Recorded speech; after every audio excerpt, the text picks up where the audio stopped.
Hey, welcome back to another episode of Instagram podcast. I'm your host, Juan, and as always, my co-host here with me. Hey, Trip. Hey, I missed you. You look great. I'm excited to talk about Anime Expo Lite with you. How do you feel? How are you? Wow, I feel like really put on the spot. Thank you for the compliment. That's kind of part of the podcast, you know? I don't feel great. I thank you for saying I look great. You don't look great, and I hope you feel great. I feel and look fantastic. Good. Okay, good. Yeah. We're on the same. Good. We're on the same spot. Yes. Or at least I feel like I look fantastic. For all those people out there in the anime world, we are talking about the most successful convention ever, Anime Expo Lite. We had most successful anime convention. Yeah, we had to split the days. I took day one, you took day two, because of reasons. To life. Yeah, because we don't need to explain ourselves to you. But yeah, I hope everybody had a good, happy 4th of July. I know that was that weekend. Yeah, I know that some people were dumb and probably did some stupid shit and forgot about the pandemic and everything. But I was trying to be as safe as I could be with what I was doing because I had to go camping, and I fucking hate camping. I don't know if I've voiced. I don't think we've ever gotten into it, but I definitely have a I fucking hate camping story for you. Okay, we'll talk about your. Okay, we'll get to that. So yeah, if we're asking how I'm doing, I'm good. Sierra and I went camping with a couple of couples. All right, let's name the big name homies. Dropping. Here we go. Standing at 5'10", manager of the Handlebar restaurant, Ryan Petrich.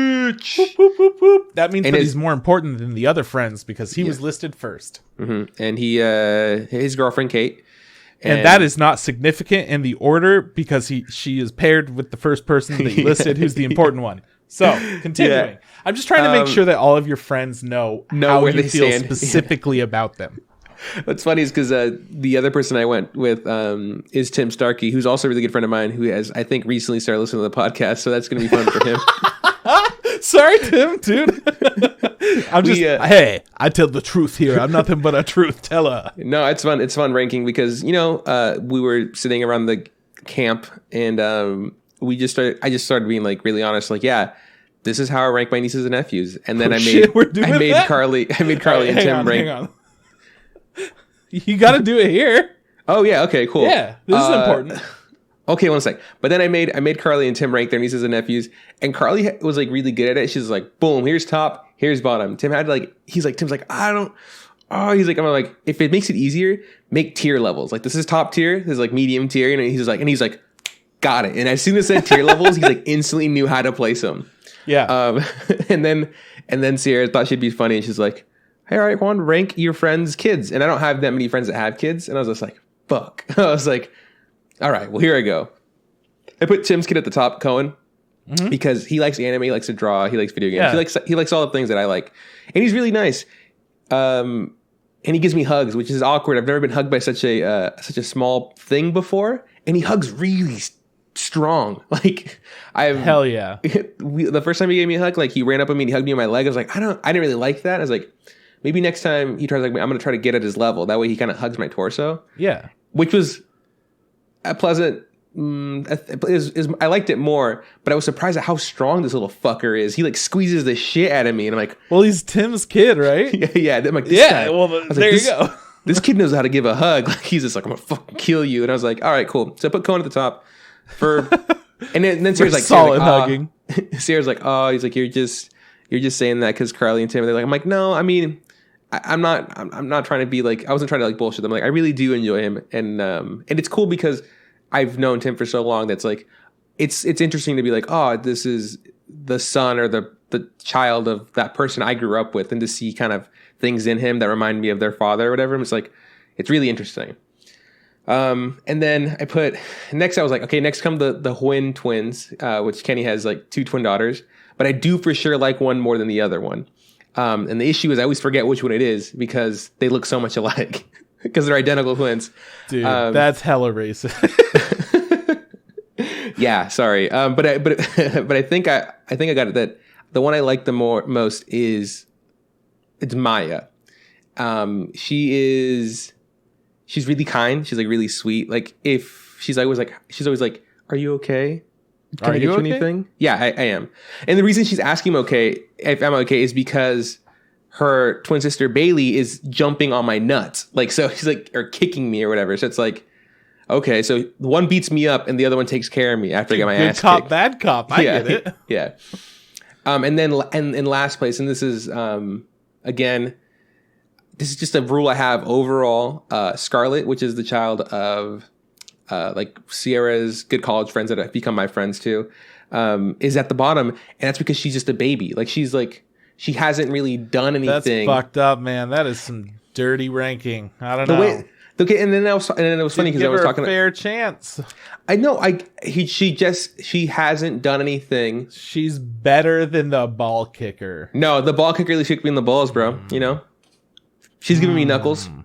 Knuckle touch. And the thing is, I keep that rule personally just kind of throughout. Like even when I'm ranking like my nieces and nephews, I'm just like, babies just get a low ranking because I haven't really interacted with them because they're just kind of lumps. Babies are just like little lumps. Once that lump starts walking and talking, they start racking up points or losing points. And it's funny because like Carly, when she was ranking her nieces and nephews, and I think Sierra was also like, they had the same sentiment where like babies are so cute that they got ranked really high. They're like, or they got ranked high because they're just like, they haven't done anything wrong. So they're near the top. And I go, and mine's like, but Tim had the same sentiment as me. He was like, I agree. Babies are kind of just like in their own tier that just kind of floats around. Yeah, but they're a category. Okay. Mm-hmm. They're not kids yet. Exactly. Yeah. So that was they don't fun. have personalities. I mean, babies have personalities, but not like you really have to fucking know a baby to know their like personality. And the thing is, I don't really hang out with babies too much, so I don't really dig into learning I don't like hold a baby and I go, hey, what's your fucking deal, man? What's up with you? But maybe you should start doing that. Maybe you should start being like, hey, what are you doing over there? There's not enough babies in my life for me to do that. I did the other day hold Violet, which is Sierra's youngest niece, for the first time, I feel like. And the thing is just I've avoided holding her because she's become more solid now. She's gotten older. Before she was just like very like limp noodle. And I was like, oh, damn, I don't want to just like drop her. But she's like, she can hold herself up. And I was like, okay, cool. So I didn't mind like having her on my lap and stuff. And I'd play with her, tickled her. And she's like, all right, I respect that. You tickle me. I played some peekaboo. I was like, And I was like, I can do this. This ain't that hard. Like pretending like I'm ready to be a father because I know how to tickle and peekaboo with the baby. That's all you gotta do. All being a parent is tickle, peekaboo, baby. There you go. Yeah. So where was I? Camping. Right? We were talking about camping. You were camping. I was camping. So I went with the Starkeys and Ryan and Kate, and they had Wilson with them, which is their dog, who's like really well behaved. I think he's like 3 years old. Wilson's really good. I didn't bring Bella. I was like, this dumb bitch. There's no way I'm taking her camping. She's not ready for this. No fucking way. We went to a place called Anchor Bay. It's a couple hours like south of Fort Bragg. So it's like on the coast. I mean, I drove through Sea Ranch, which I've heard you talk about in the past. I know that Tom goes there. Kyle goes there. You've been there. Chill. Yeah. I've never. That's where the biggest chills happen, dude. We will get in a hot tub. We'll put on some hot tub music, watch some shooting stars. Dude, I'm going to change your life. We're going to drop acid for 12 hours straight. Just little tab after tab. You know, I've never wanted to do acid. Sounds too scary. Don't want to do that shit. I'll pass on that.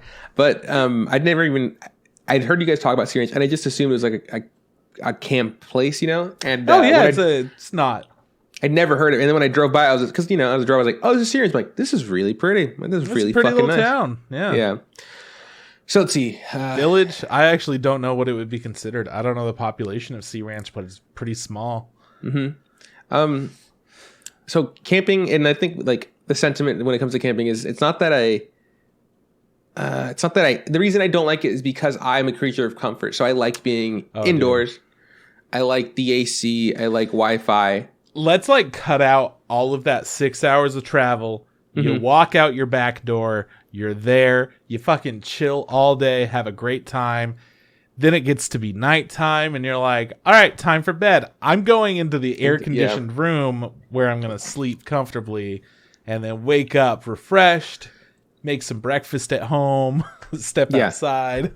But like going out and like, setting up a tarp and then a tent and then an air mattress. And I go, yeah, I have an air mattress. It's still not the same as a fucking bed. Like No, I'm not sleeping on the ground, but it's not like it's a perfect substitution.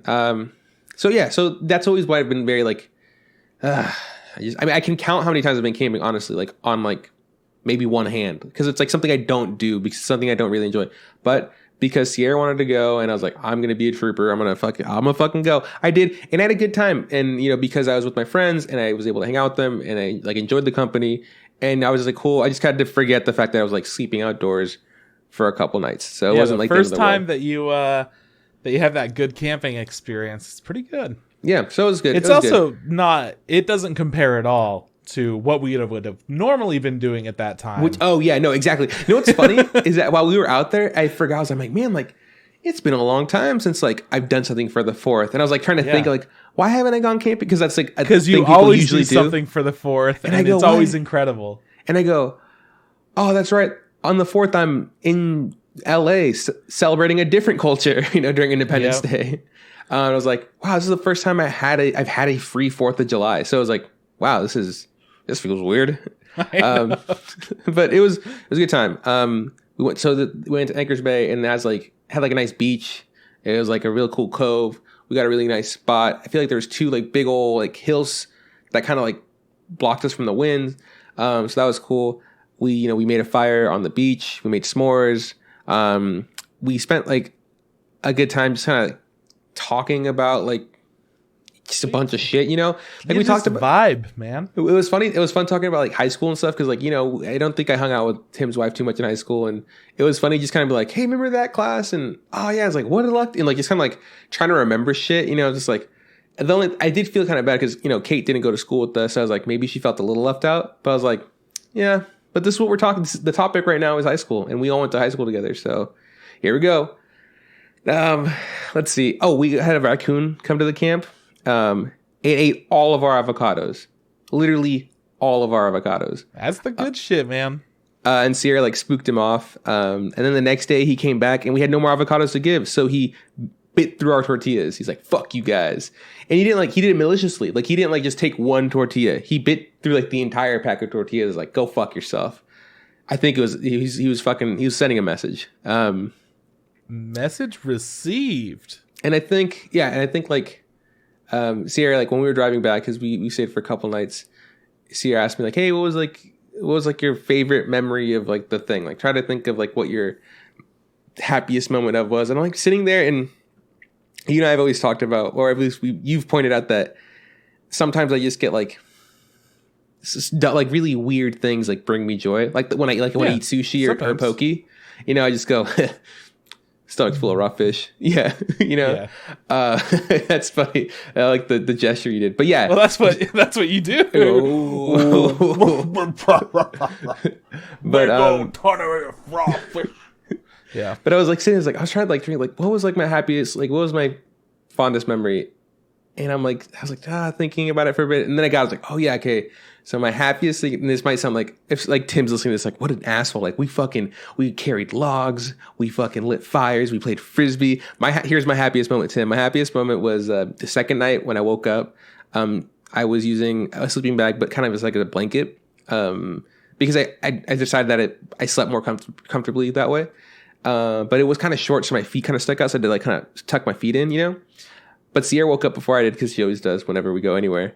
And she was like, Sarah, I'd like to roll up her her sleeping bag. And I go, hey, are you going to use that anymore? She's like, no. I'm like, hey, Yoko, throw it on me, And she's like, you won't? I was like, yeah, just throw that shit on top of me, And so she like chucks the sleeping bag on me, and it's just like fucking instant, like, boo, heavy, And I'm like 2 sleeping bag in it, And I'm just like, oh, I'm like, I've hit ultimate, like, fucking comfort, and like, oh yeah, I'm a fucking sandwich up in this bitch. No, and Sierra, I get that so fucking much. That sounds amazing to me. Sierra's, I think she like got a laugh out of my face because I'm just like, oh yeah, And she like gave me a kiss, and then she like went out to do her stuff, and I went back to sleep for like another hour and a half, maybe 2, and I was just like, that was my happiest moment, like, being like, I support it, I love it. I love that.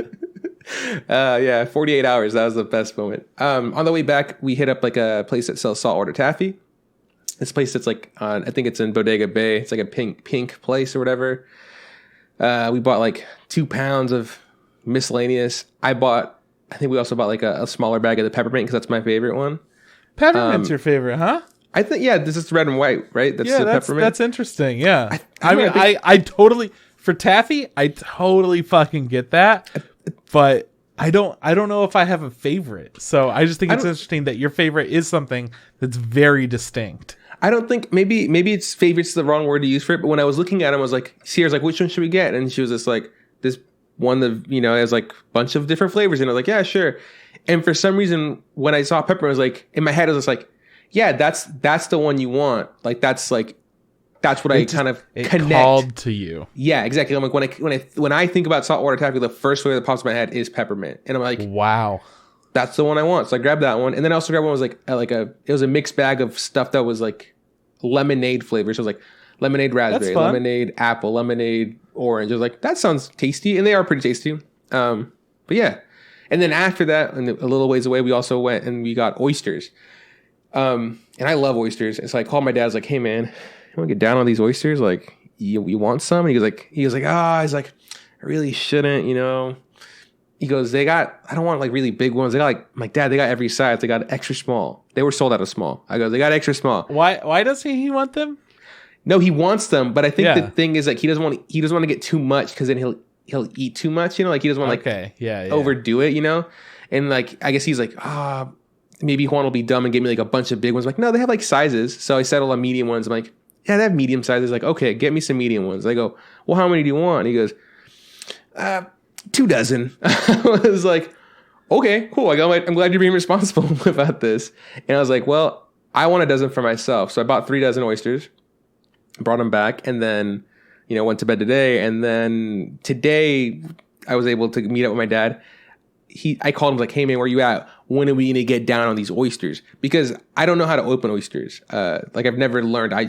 Whenever I'd eat oysters, he would open them for me. So I was like, or I'd open them or I'd buy them at the store or at the restaurant already half. He's like shocked, and he's just like, give me 30 minutes. I got to go to Costco and I'll meet you. He goes, I'll meet you there. And I go, solid. So I take a shower. I drive over to his house. I take the oysters. And I'm just waiting. I'm watching I'm at his house. I'm watching TV. I'm waiting. And I was like, where the fuck is he? And I watched a whole episode of Ink Master, which is an hour long. I was like, it's taking him a long time. So then I call him. I text him like, yo, man, you still at Costco? And he instantly calls me and he goes, yo, where are you? I was like, yo, where are you? And he goes, I'm at the restaurant. I was like, I'm at the fucking house. He's like, oh, dude, I thought you and I spoke the same language. I was like, no, you said, I'll meet you there. And I assumed there was home, your house where you live. He's just like, nah, man, I'm over here. And I'm like starving. I was like, fucking Christ. All right. So then I drive over and he teaches me how to open it, like shuck an oyster. And he's just like, cracks it open, teaches me how to do it. He like downs one. He's like, all right, cool. Let me show you again. He like cracks it open. He shows me how to do it. And he downs it again. He's like, all right, this next one's yours. I'm like, this fucking son of a bitch is over here like starving me. Like I just want some fucking oysters. So he shucked a few for me. I ate them and I was like, all right, now he's like, now you do it. And I was like, all right, I got this, and I was like, fucking use the thing. And I was like, the first 2 or 3 were not shucked as beautifully, but by the end of it, I was a shucking fool. I was killing it. Could be. I was killing it. I tried to convince my nephew to try one. He was able to get in his mouth and then instantly spit it out. And my mom was there and she's like, I don't like oysters. I was like, all right, no worries. Like as an adult, it's like, I'm not going to push you to try something you don't like, you should know. And so I'm eating them, and then she's like, you think I'd like them? I was like, you're the one that said you didn't like them. And she's like, maybe I'll try one. I was like, all right. And I gave it to her, and she's just like, all right, that was pretty fucking good. So then me and my mom were eating oysters. I ate a bunch. I don't know how many I ate, but at a certain point, I was like, ugh. Like I was like, I just shucked this last one. And I look at my nephew and go, Shannon, this is my last oyster. Don't let me eat another one. He goes like, what happens if you try to? He's like, you stop me, whichever way you can. He's like, okay. So I'm like shucking it. And I was like, oh, I prep it up, put some lemon on it, and like I eat it and like, oh, and I was like, it's so good. And I go, maybe just one more. And he just slams the ice chest on me. He's like, no, you're done. You promised you'd be done. And then my dad took whatever's left. But yeah, dude, I ate so many fucking oysters today. I was like, my face was all flush. I was so turned on because it's an aphrodisiac. Sure you're not allergic? No. Okay. But it was, yeah. You're like, yeah, no, my face got flush. My throat started closing. Yeah. Yeah, that was super dope. That was my last 2 days, and then most of the day. Tomorrow is my first day of my new class, which would be today when this thing airs, of my starting of my new class. So for 3 months, back to animating, which is good. Dude, back to the fucking real world, right? Keeps me honest, which is good. Like, I'm glad to learn some more. I'm excited for the next class. And the only other thing I want to tell you about that has nothing to do with camping or oysters or my classes, I got a shout out from a podcast that Sierra and I listen to. It's like an Australian podcast called Do Go On.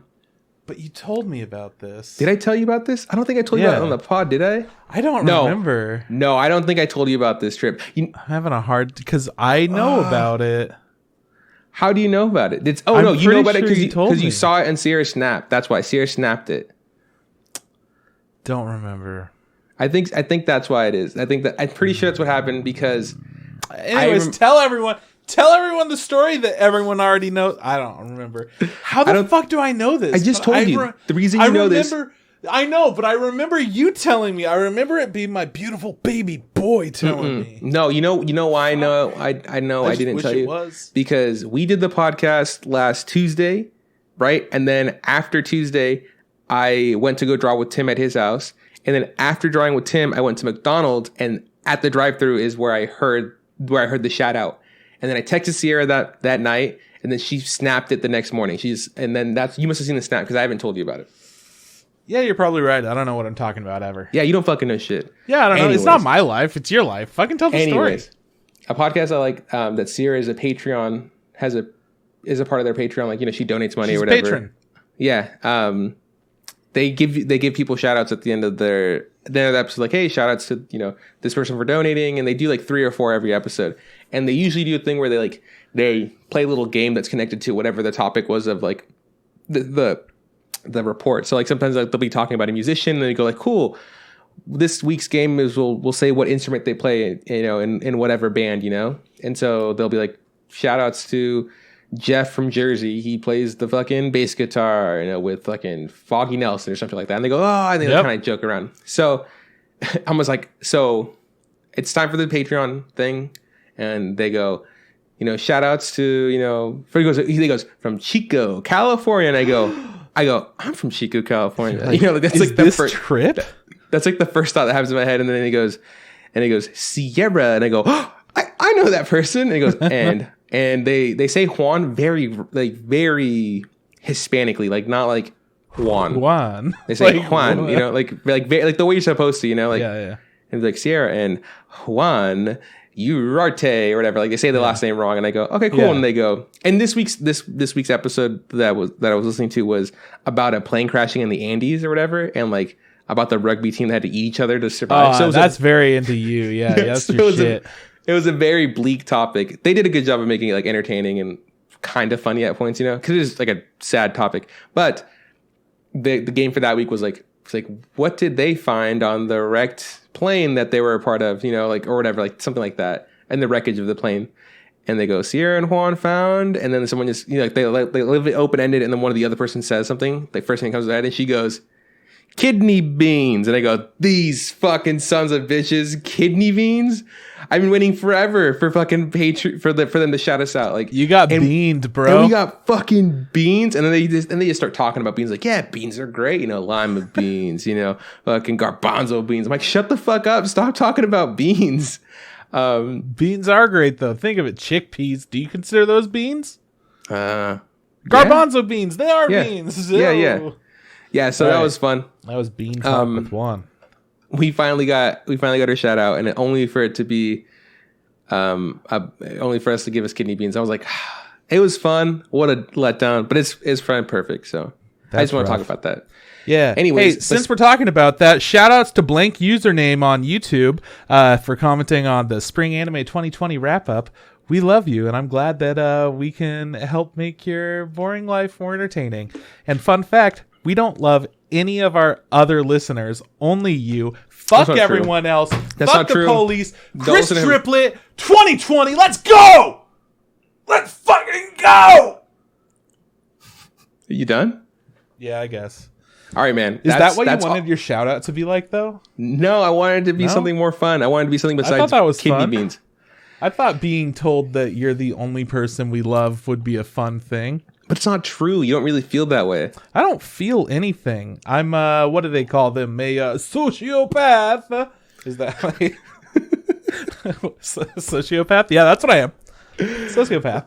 All right, you fucking lunatic. What have you done in this past few days? It doesn't matter. We're going way back. Chris Triplett, 6th grade. He's playing Silent Hill 2 on his... Oh, we're talking about camping? Yeah, we're talking about camping. Okay. It wasn't Silent Hill 2, actually. I think it was a Zelda game. I don't know.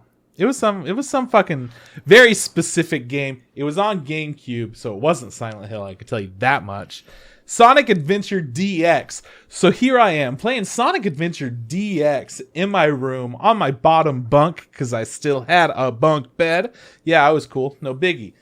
Having a great time. My mom's like, we're going to go camping today. And I was like, what? Like, it came out of nowhere, right? And she's like, yeah, we're going camping in an hour. Get ready.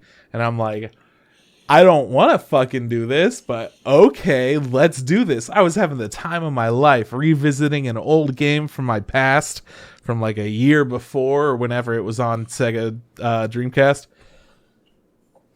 So I step up to start packing and I step on a piece of copy paper that was on the ground.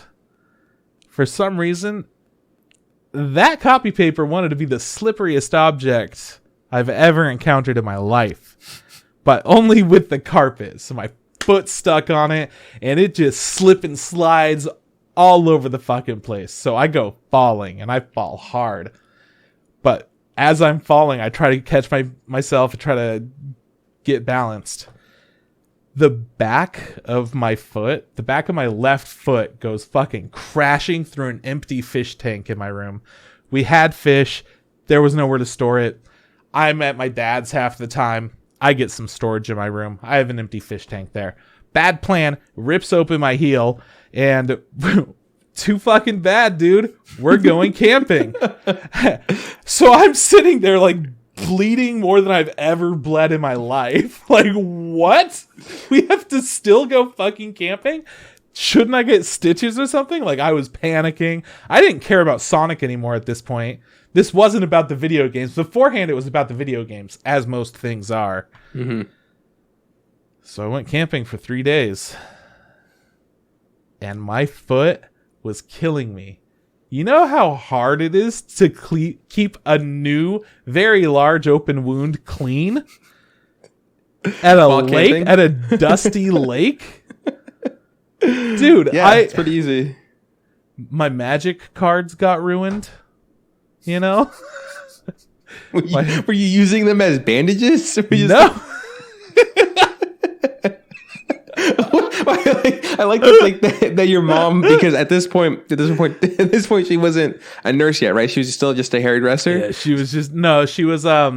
was working in like, I don't know what the exact position is called. I don't know what kind of a role it is, but she was a helper for handicapped people through this company that helps different households and whatnot. Okay, so I'd like to think that your mom still didn't have the medical training to look at your heel and be like, he needs stitches, and instead we go camping, and then she's just like, yeah, just rub some dirt on it. And so you're using a combination of creek water and Magic the Gathering cards to staunch the bleeding on your There wasn't a heel. Creek. There was no running water. It was a lake. Oh, you poor thing. Fucked. Anyways, my magic cards got ruined, but I found a passion was renewed in me for the Pokemon Sapphire and Ruby games. I played them when they first came out. I put it down. Didn't like it. 6th grade. Times changed, dude. Well, you grew up. Cool again. You matured. And then I didn't stop playing Pokemon until now. I'm never playing it again. That's our podcast stance. Fuck Pokemon. No more Pokemon. That's fine. I don't need it to live. Oh, we were drawing Pokemons in the sand. And me and Tim were trying to guess which ones they were, but only first gen because I don't know any other ones after that. And Tim fucking got me just because I didn't know the name of the fucking Pokemon. God, I was so upset. If you were to describe the Pokemon, can you please describe it for everyone? It's like the easiest looking Pokemon. I've seen it a billion times. I just don't know what his fucking name is. Here we go. Ready? He's fucking 2 magnets and he floats. Oh yeah. Could you imagine if I didn't know? That'd be embarrassing. Yeah. Manectric, right? I don't fucking know. What is his name? Magnemite. Okay. I think that's the one he got me on. And like, dude, I was upset. Magnemite, bro. Magnemite. Yeah. Even while me and Tim are on the beach, we still find a way to draw. So we just started drawing first gen Pokemon. And then I think Carly and Sierra made it into a game where they'd whispers like, "Hey, draw this one." They're like, "All right, I'll draw this one." We almost got them with Jinx. Like we almost stumped them. They're like, "Oh shit, what's the fucking name? Oh, what's the name?" And I was like, oh, "We got it. We fucking got it." And then out of nowhere, Carly's like, "Jinx." I was like, "Fucking shit, son of a bitch, killed us." It's so funny to me. Yeah. No, Carly really good. She just started doing like squiggles. And then she was just like squiggles, and then put 2 little sticks. I was like, I fucking know this Pokemon. This is Terry in my Pokemon Go because you named him that. Yeah, I did name him Terry. I think you traded him to me. His name is Terry. He's a Tangela, and I was just like, I'm like, Carly, this is the best drawn Pokemon I've ever fucking seen in my life. Like this is fucking spot on. Yeah, man. My favorite thing about that is like conceptually, you're like, yeah, I know like a lot of Pokemon. Fuck yeah. Yeah. And then when it comes down to assessing people's like drawing skills, and then what you actually remember, fuck, dude, that's rough. It was fun though. Rough ones in there. Like Tim drew like I fucking swear to God, is Jigglypuff. He did such a good job, Jigglypuff. And then or like what was Jigglypuff? It was like a very round Pokemon. It looked like Kirby, and I was like, "What the fuck is this? I can't fucking get it." And then he drew a head on it, and I go, "Snorlax." Fucking Snorlax. Like instantly knew what it was. Yeah, good time. Drawing Pokemons in the sand. It sounds like a good time. Yeah, but it's Wrong Podcast stance. No more Pokemon. No more Pokemon. It's done forever. Until next week where we clearly talk about the newest episode of Pokemon. Yeah. Because anyways, man. I haven't been doing anything that cool. I don't have much to report. It's a new month of Animal Crossing. I will say that. Which means there are lots of bugs, so I've been bug catching. Cool. You also get to jump in the water now, so everyone went from having super flashy, fun outfits to I'm only wearing this really shitty swimsuit, and that's all that I'll ever wear, because what if I want to do a flip into the water?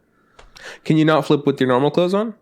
Oh, you can't go swimming in normal clothes? Are you insane? Are you going to go diving out there? Are you trying to catch an octopus in your regular-ass clothes? Nah, I don't think so, dude. Nah, you're right. That was stupid. Sorry. Yeah, no, it's weird. It's pretty widely accepted that this new mechanic is amazing and fucking sucks at the same time.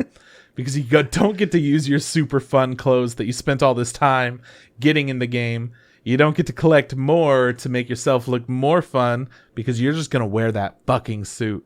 That's all you're going to wear anymore. But it's a piece of clothing that doesn't take off your other clothes. You put it over, so they were like, this will be really convenient. But it's not a tool, so you can't quickly access it, and you have to like go in and manually take it off and like do all this too much menu shit. People just want to jump in the water and jump out and then be back whenever they to feel normal. like it. And it's like way too many steps, so everyone just leaves their suits on because it's too much work to take it off. I'm gonna look That's that like up. 5 seconds, dude. I'm gonna go Animal Crossing swimsuit. Is that what you look up? Sure. Diving suit, maybe. Okay. I don't remember what the actual name of it is. But yeah, it's a big controversy right now in the ACNH community. As wetsuit. Yeah. Wetsuit. There you go. Sure. Yeah.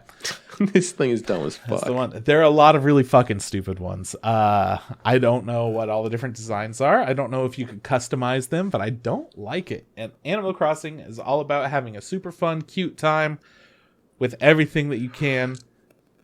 So I changed my stance. I love it. It's super fun and super cute and very stylized. And it's, you know what? It's the look of the summer. Yeah, it's either like stripies with different colors or I got like stripies. Kind of like the suit that you'd see like Bruce Lee wear in like Enter the Dragon or whatever. It's just like one solid color with black bits on the side. Yeah, and that's the kind that I want, like a sporty one. Mm-hmm. But I don't have it yet, so I look like I'm back in like the 1920s. Yeah.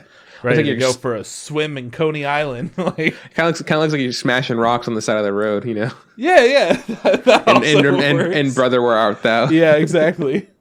So I've been doing a little bit of that. It's been fun. It's been whatever. Not a whole lot more gamer news. Haven't been gaming that big. I know that you thought that I would be, but I'm not. Sorry. I gamed a bit. I played all the new DLC characters in Smash Bros. Yeah. So I played Terry, who's like from Fist of Fury, something like that. Fighting Fury. He's from a fighting game. Yeah, he is.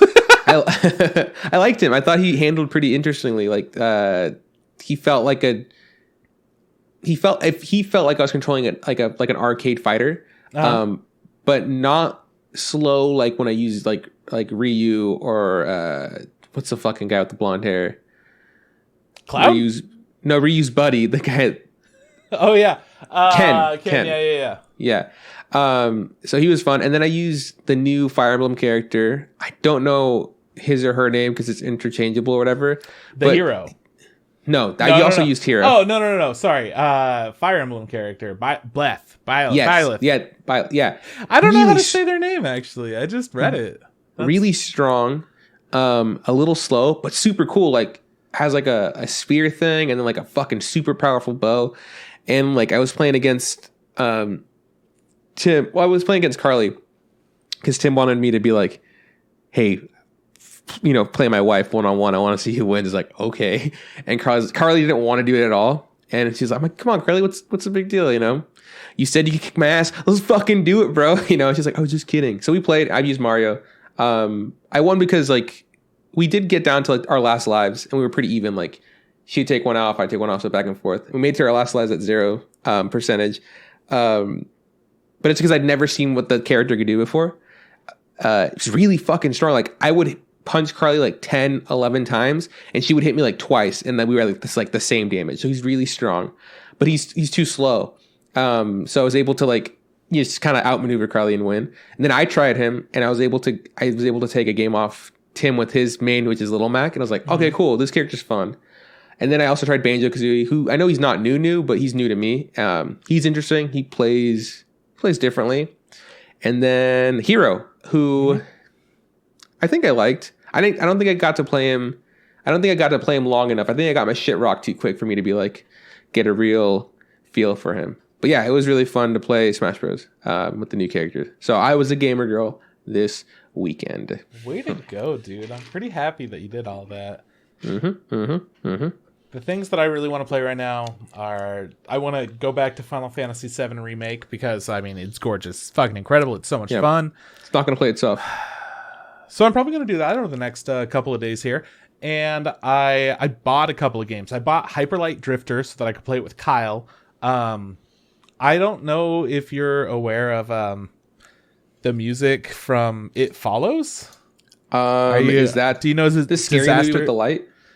That's the scary movie with the sex demon. Oh, with the sex demon. If I'm aware of the music, you mean? Like, yeah. Did I watched it with Sierra, so yeah, somebody specifically did. But anyways, Disaster Piece. I figured that's the one thing that you might know who that is from. He also did the music for Fez. He does the music for Hyper Light Drifter, and I fucking love his music. So this shit looks really good. It's like 8-bit, right? It's like pixel art. Yeah. It's pixel art. It looks gorgeous. It's got a lot of like dark kind of blue, green, blacks mixed with like some reds and pinks, and oh fuck, it's gorgeous, dude. I like the depth that you get. Like like there's levels to it. Like you can see like this shit is in front of that shit. Yeah. It looks really fucking good. What kind of game is it? So it's kind of like a side-scroller RPG. I don't remember how like Metroidvania it is. There are secrets hidden throughout it. It's a very clear like, all right, you could go these different paths. You don't have to do them in any order. So that's why I'm like, maybe it's a Metroidvania, maybe it's not. I don't really know. What's that term even mean? In Japan, fun fact, they have a better name for it. I can't remember what it is, so I'm actually not helpful at all. But it's something about like collecting or like searching. It's called like a search something. Like you mean in adventure Japan search. they have a better name for the type of game it is. Yeah, because Metroidvania is just like, it's kind of like Metroid, it's kind of like Castlevania, you know. I get it. But it's called like a search complete or a search mission. I don't remember. Search something. If you looked it up, I'm sure you can find it. Anyways, I think that term's a lot more focused than the Metroidvania term, which is thrown around so much. It's like saying Souls-like or Soulsborne to compare something with Dark Souls. Like, who fucking cares? It's not its own thing anymore. It doesn't have to be. It's just a challenging. Souls-like can mean any number of things, and they decide it means any number of things. Long story short, I bought Hyperlight Drifter. I got it on computer, but I think it's on pretty much everything. So you could get it on Switch. We could chat, dude. We could chat. You know. No, it looks talk really about cool. That game. It's pretty cool. It looks pretty cool, right? Looks pretty cool, bro. It looks pretty cool. So I really wanna check that out. After finding out it's 2-player, and then Grizz is another game that looks gorgeous. The music's gorgeous, and I don't know shit about it, but it's Gris. It might be like Grease or something like that. Like maybe there's a different way to pronounce it, but I'm calling it Grizz because I don't fucking know. But it looks really pretty and it looks gorgeous, and I want to sink my teeth into that one, and just, I don't know how long it is, but I feel like I want to like beat it in one PlayStation session. I feel like very done. Like watercolory. Yeah, it's like really cool looking. It looks nice. Dope illustrations. Yeah, it almost looks like it's a puzzle game. I was gonna say it looks like someone's like Pinterest board of being like, I like these beautiful like images and shit. Yeah, man, it looks so cool. I love it. Yeah. So I'm excited to dive into that fucker, which I'm gonna dive hard into that fucker. You know what I'm saying? Yeah, for sure. Yeah. I don't think there's much else. I am gonna get together a Minecraft hardcore session soon. I decided on a date, and then I wanted to cancel it because I want Isaiah to join us. I have no idea if he's gonna like anybody. I don't expect him to, but I want him to have the opportunity to join in on a giant group of friends that all go in and die and get really sad and then leave. And they're like, how's it going? Did you win? Did you kill the guy? You don't like video games like that, Juan. Can you tell? I know. Everyone can tell. This is an audio medium, but could you tell Juan's pouting? You could fucking tell. You could tell. So shut the fuck up.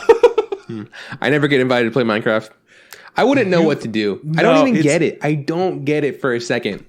I went over and I saw Isaiah playing. I went over to pick something up at my father-in-law's house, and then I just walk in, and then Isaiah's future brother-in-law was just like, he's in the room. And I go, what? He's like, Isaiah, he's in the room. He's playing a game. And I go, I didn't come for him, but I'll go say hi to him.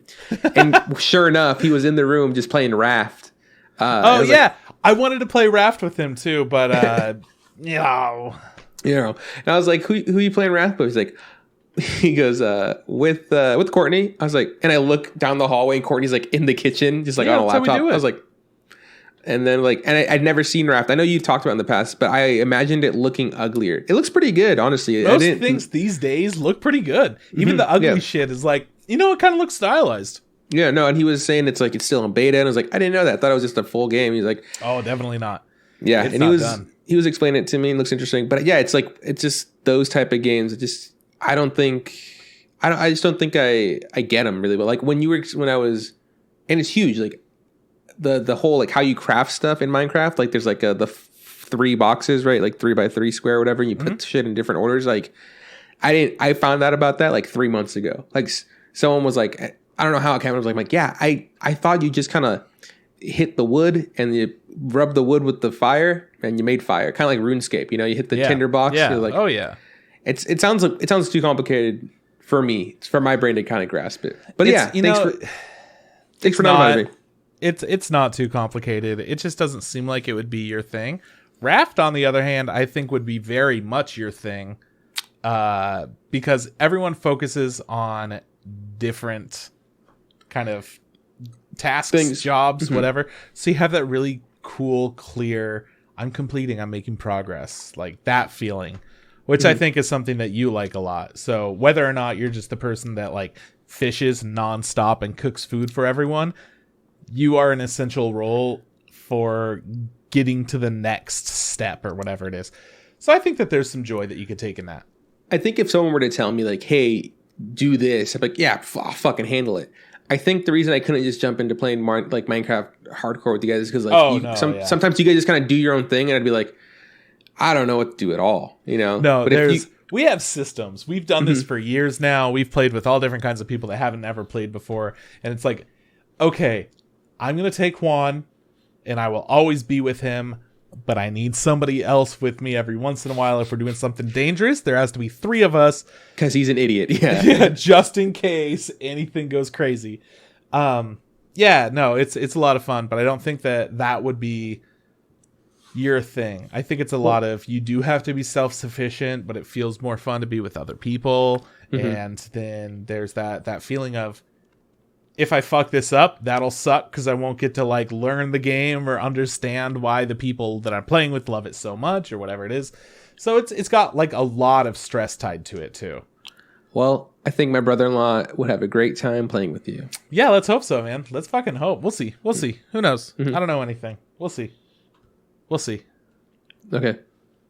And I haven't been doing anything. I do nothing all the time. I don't even remember if I've been watching anything. I've been going to bed really early and sleeping really well. That's my thing now, apparently. After not having to worry about waking up, now I can just sleep.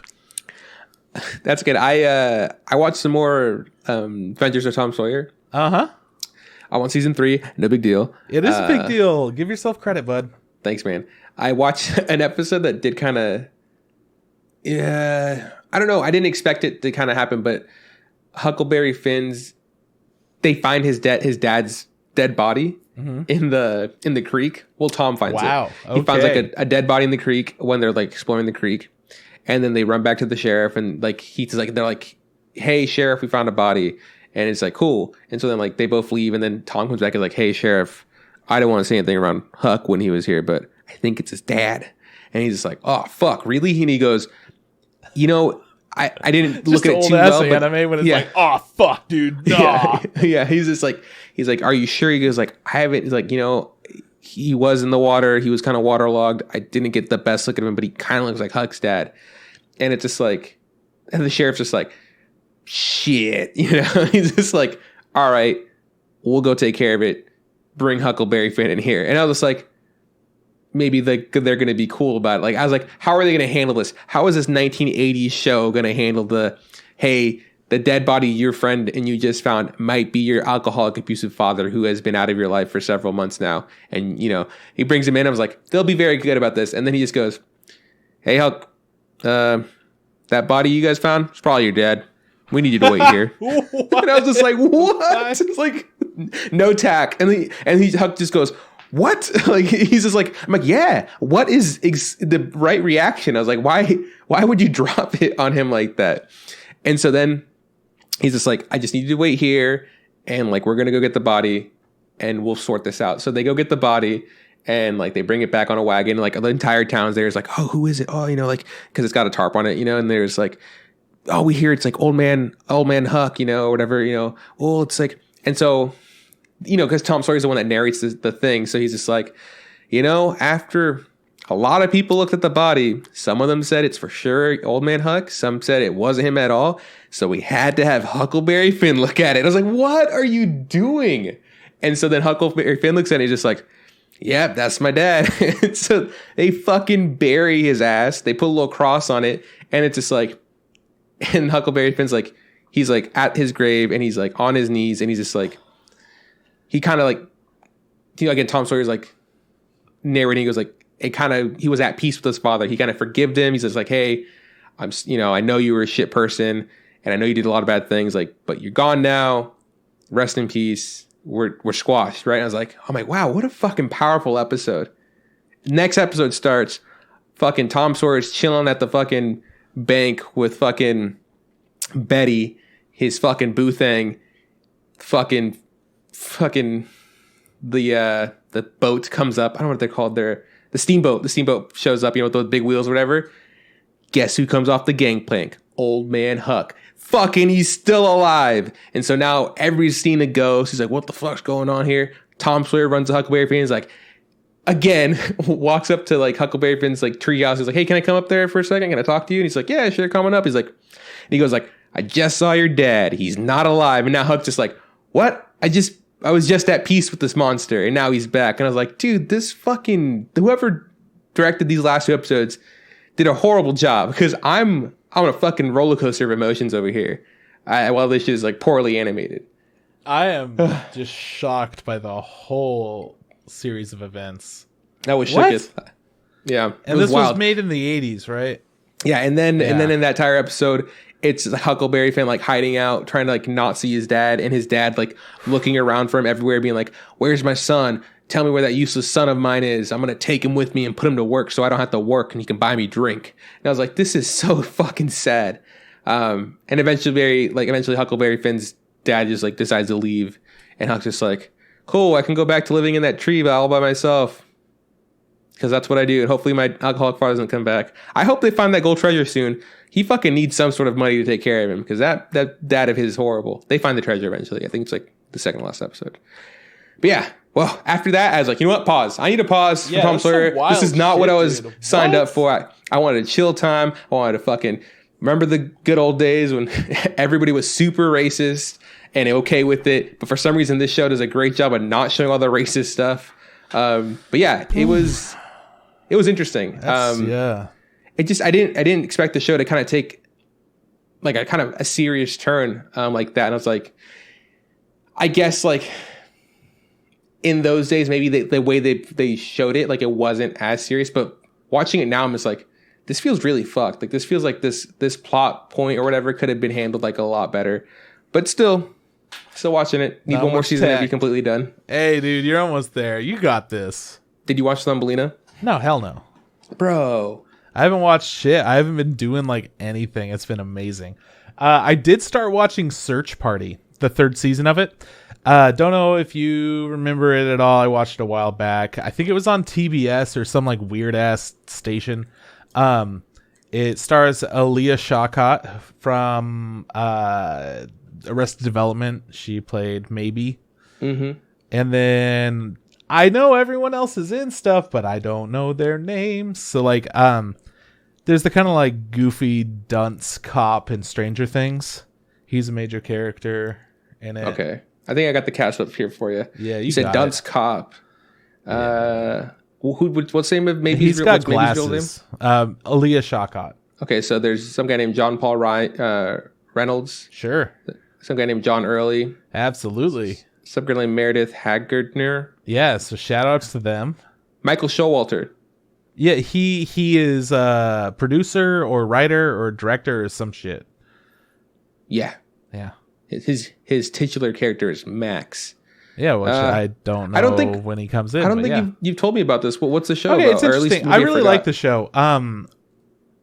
It took a little while to get to the point where I liked it, but it's been slowly shifting. The important thing is we're following these 4 entitled, rich, just pompous, stupid as fuck millennials, right?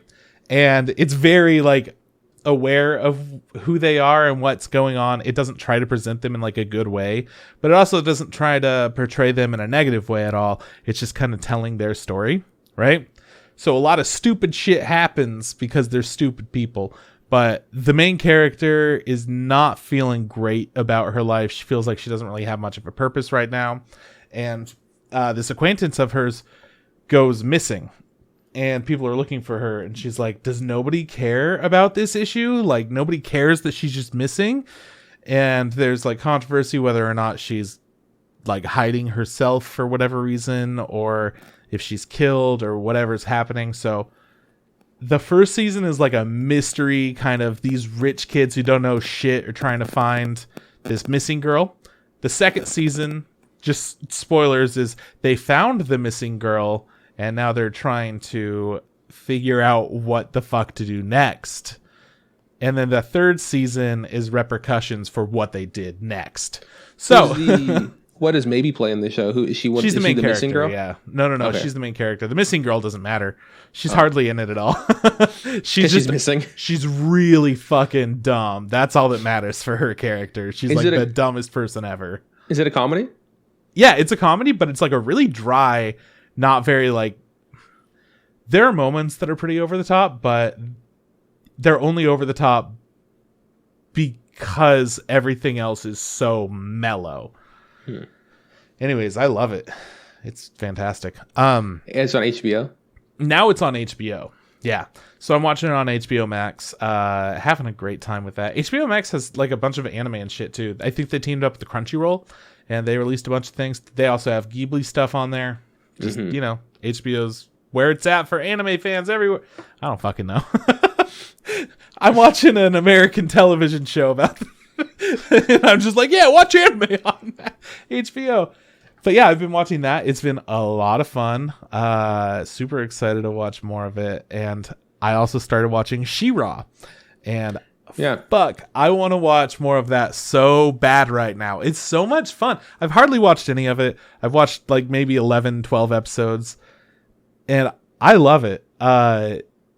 The whole plot of this show is essentially they're trying to form an alliance with all these different... or the first season, sorry.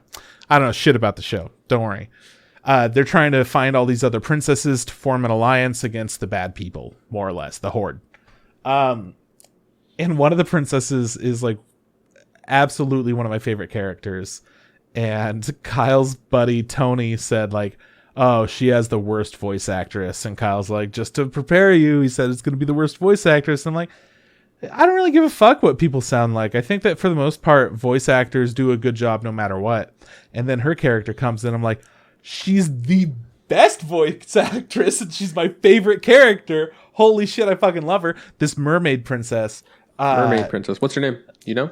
Mer something or other. I just want to hear her voice. I'll look it up. Yeah. No, it's a very like she has like a huge vocal fry thing going on and she's just over everything and is like helpful but dramatic about shit. Like, yeah, kind of like May from Avatar, but like turn that sass way the fuck up, you know? So She-Ra and the Princesses of Power is the name of the show, right? Mm-hmm. Sure is. And then go mermaid princess, mermaid.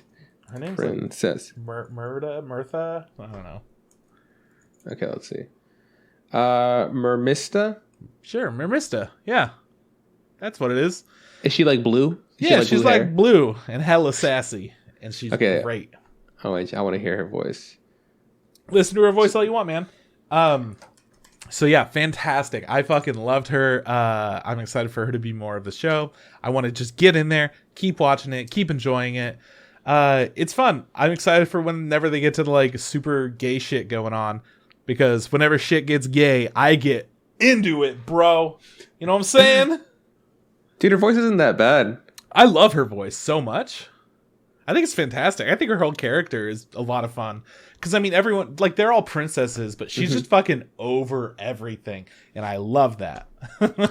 All the other ones feel pretty typical. Like, yeah, sure, they're princesses. All different kinds of princesses. Yeah. She's got some mad, too. Yeah, she does. No, I've been wanting to watch the show. I see a lot of cool stuff, and the show's very progressive from what I've heard. Like, they don't shy away from can't wait to get gay! You know what I'm saying? I understand what you're saying. I like the art style. I think it was pretty nice. Yeah, let me just tell you, the intro song is one of the worst intros I've heard for anything. It's really short, thankfully, though. But every time it comes in, it just comes in with this, like, fucking poppin' beat. It just sounds like the most generic pop song. We're on the edge of greatness. It's so fucking dumb. I hate it. Anyways, yeah, I'm really liking She-Ra. I want to watch more of it. I also started watching Legend of Korra with Kate. So, nice. Yeah, a lot of girl power, dude. You spoil that shit. Dude, I love girl power. I love punch mommies so much. And let me tell you, Korra is a punch mommy. How far have you made it into Korra? Like 3 episodes. Like, dude, you're not at the best episode yet. No, definitely not. Pretty far from that. You're not a brother. You're a brother betrayer.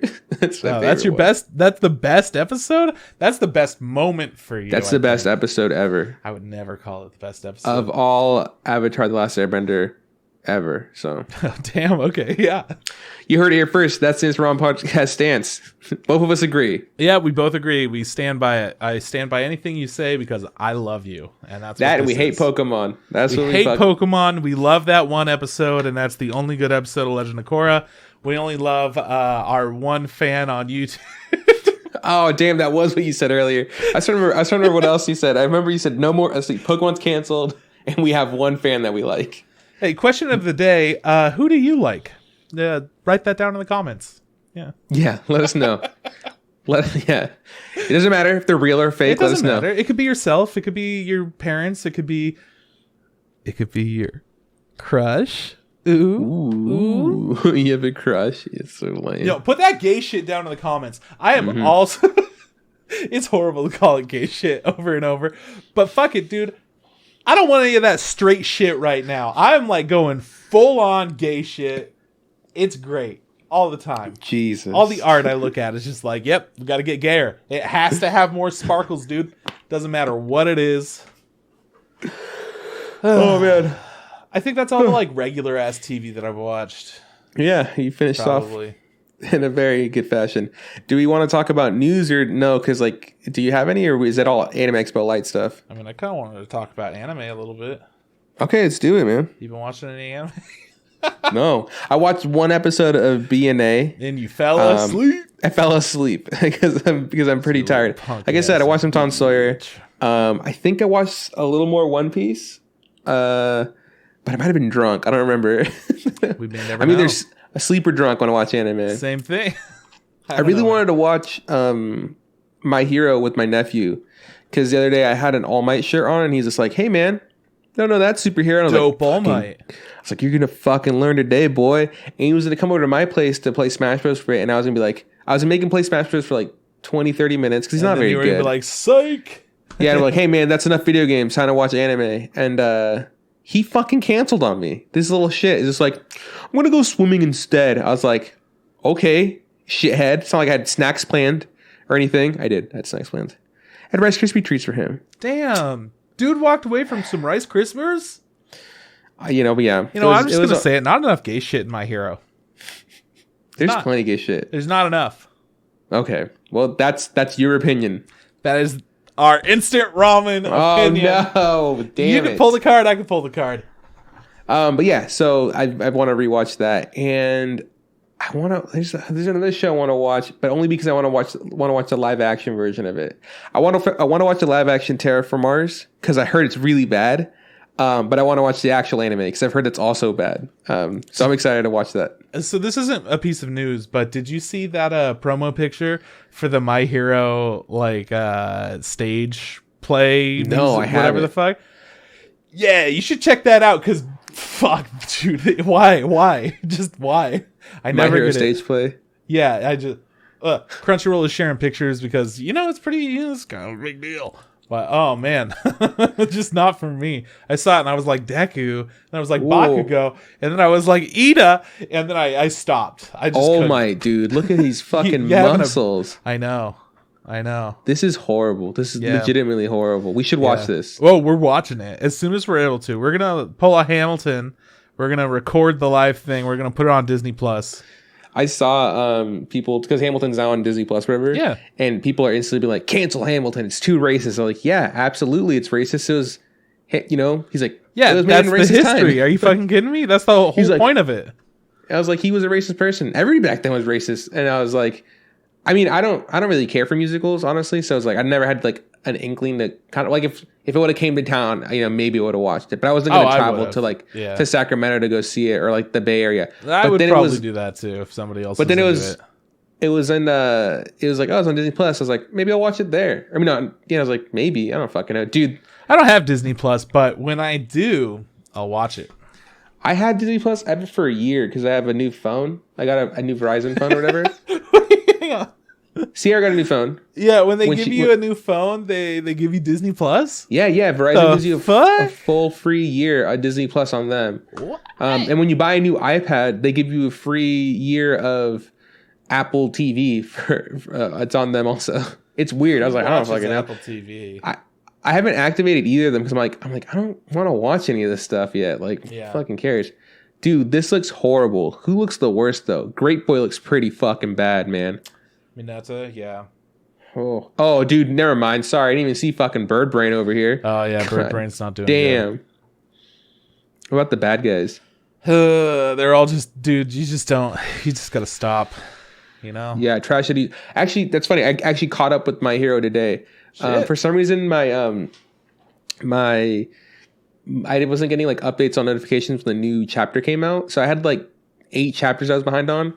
Bro, some fucked up shit happens, and I don't want to tell you. But then Sierra Sierra just says spoilers. She just like yells at me, and I go, "What are you talking about?" She's like, "On your phone." I was like, "Don't look at my phone. Mind your own business. I'm over here reading spoilers." Sierra loves spoilers. She does. She's the worst, and that's why. Like that's when we were arguing about like what the like the mayor person of BNA was or whatever.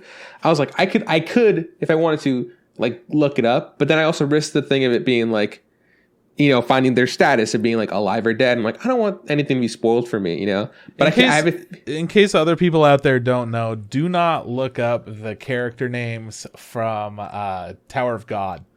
Right. Just don't do that stuff. That's right. We talked about that last week. What the fuck? Don't do that shit. Anime shit's spoiled all the time if you're looking at anime stuff. So as long as you're kind of trying to keep it calm, like, I mean, we spoil anime shit like nonstop, but we try to say, hey, spoil stuff. We also, but I feel like you and Sierra just Sierra actively looks for things because she wants to like know something like, oh, I wonder what this is, and then that spoils stuff for her because she'll have to read a bit. Yeah, and I feel like you accidentally fall into stuff being spoiled. Like horrible. Someone will post a picture or like here's a chat. Like, well, knowing what happens at the end of the fucking my favorite series, The Promised Neverland, I'm like, who shares that? Who the fuck shares that? Like, and I'm still having such a hard time. And I get it, you know, if you're in that manga community and you keep up week by week, you're checking it. You're like, oh, gotta get the new manga. Sure, I get that. But a lot of people are like me, where they want to support it legally as they can, right? And I want to buy that book and I want to read it. I could look it all up online and I could read it all now. I want to support that shit. I love it. And now it's spoiled for me. And I'm still going to see how we get there, but I'm not as excited about it because the point where I'm at, I'm like, I mean, I could see how we get there, but like, and that's, I feel like that's why I kind of just avoid looking up characters, especially with the show I haven't seen before. Like, I'm just like online looking, like, even like images. Sometimes someone will draw something. It was like, great, that spoils the ending because like that this character's holding this other character dead, and I go, I wonder why, and it's like because they're gonna die and shit like that. So it's like, well, I'm chilling on my anime list, and I'm like, just looking up some podcasty stuff. Who's the studio that does this show? And making sure I have like everything all lined up, and then I had the characters there for Tower of God, so that I wouldn't get confused when we were talking about them. I was like, fuck. Go fuck yourself, Tower of God. Why you gotta have character names that spoil the show? Yeah. So I don't know how you feel. I missed avoiding it also. Anyways, thank you for the fucked up spoilers for My Hero Academia. We had to edit out 30 minutes of Juan just talking. Just rambling. Yeah, talking about how fucked up it was. Dude, I would like never forgive you if you just went ahead and did that shit. I don't think I'd do that to you just because like I know that happens to you. That happens to you anyways. Like, I couldn't even fuck with you. It sucks. If you did that, I would be like, well, we'll see when we get there, man.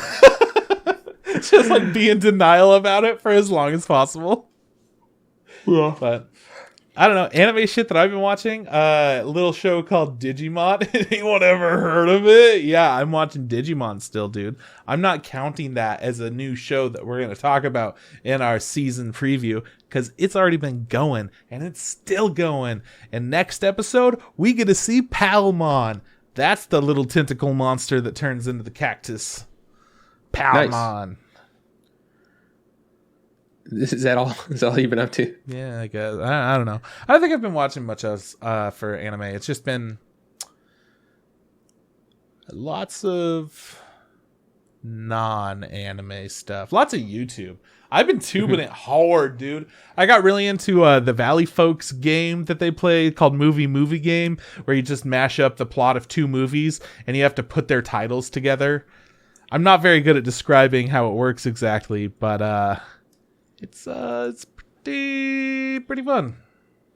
Okay, the action movie game. Yeah, so yeah, they take 2 action movies and they'll put them together.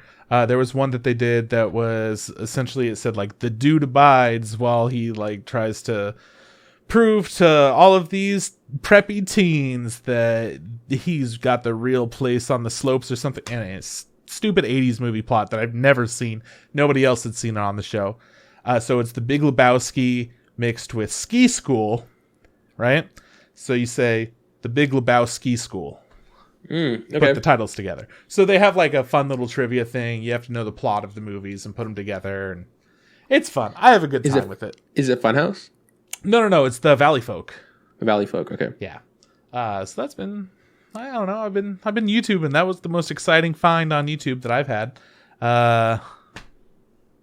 What did I think it was an old one. I think a Gus Johnson shit popped up, and it's like, I think he had a few of those bits where it's just like, so-and-so recording whatever, and it's just like, hey, let me just do this real thing real quick, and like he'll like warm himself up or whatever, and then it's just like, all right, I'm ready to do the song. Like, no, it's like, no, we got it. And like one of them was like him talking to someone on the that phone. One where he's doing like all these like voice actor like takes or whatever for a cartoon or whatever, and he's warming up. He's just like, he was like recording audio for any Nintendo game ever. He's just like, let me just warm up real quick, and he's like, you know, he's just like doing shit like that. He's got some funny, stupid videos. Dude, he's really good at that. It's like, it's surprising. I like how, because I'm just like, I don't know how he did it. It's like maybe he pre-recorded all of it, but it really felt really natural. I was like, dude, good for him. No, it was all real. Yeah, like, for a total dummy, he's very talented. So, and then I also watched that. I watched both. Was it Nakey Jakey and Brutal Moose talking about the next thing or whatever you're talking about, or like the dating shows? Yeah. You watched this those is pretty fun. Things. Yeah. Brutal Moose. I need more of that. I was watching his birthday stream last night. He's a good guy. I like Brutal Moose. Support him. Was it his birthday? It was his birthday, but not last night. I'm just watching like an old recording of it, where he went and played like I never remember the name of it because I didn't play it as a kid. But there was a this game. I want to say it's like Fatty Bear or something like that. And it's a little birthday party game in the same line of games as like Freddy Fish and Putt Putt. Stuff like that. So he played Pajama Sam after he played Fatty Bear. I think it's Fatty Bear. Sounds like a fucked up name though. If it's called Fatty Bear, I just feel like that wouldn't be like a children's game these days. And I love that is the name. If that's the name. If it's not, I'm an idiot, which is also true no matter what. Let's talk about the news. Okay, I was gonna tell you I saw Critical play a mobile game he used to play, and it was pretty funny. Because it was like, and the only reason I know is because Kyle told me about it. I was like, hey, he's like the guy that I know who Critical is, right? And he goes like, he's playing that game you and I used to play. I was like, what game? You know, because I play a lot of mobile games, like Cyber Hunter or whatever. And it's like a shitty like battle royale, whatever. And so Bruno was fucking Critical is just like playing it, and he's just like, watch me be number one, you know, watch me hit number one on this thing, you know, on the leaderboard or whatever. And he's like trying really hard. He goes like, hey, this game's not that bad. And then I couldn't fucking stop laughing because the names of the players that got like added to his squad.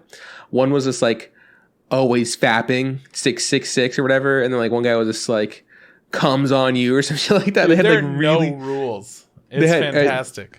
They had such dumb names. And he's just like, he died in the game. And then he's just like, he's like, you got it, you know, fucking was it like, I don't know, like tampon sucker or something like that. I'm like, oh my God, what the fuck is he saying? I was like, this is ridiculous. And he won. They won the game. I was like, good for them. That's how you do it, man. You just gotta get a bunch of fucking losers on your team, and y'all gotta win. Bunch of losers winning. That's what I always say. For sure. All right, let's actually get into the news if you're ready, though. And Anime Lite and all that shit. So Kyoto Animation started recruiting again. It's been a while, and they're starting to get their shit together and start getting more people, and I'm excited about that. I don't know what it means for the future, but it does mean that the studio is definitely getting back to where they were since the arson a while ago. Yeah. So fucked up stuff happened. Good stuff's happening now. That's cool. I think I came across that too. Or I heard someone talk about it, how they're like having people apply for new, I'm assuming open positions and stuff. So that's good for them. I'm glad they're getting back, you know, on their feet and stuff, especially after something so like super fucked up. So it's great. Truth.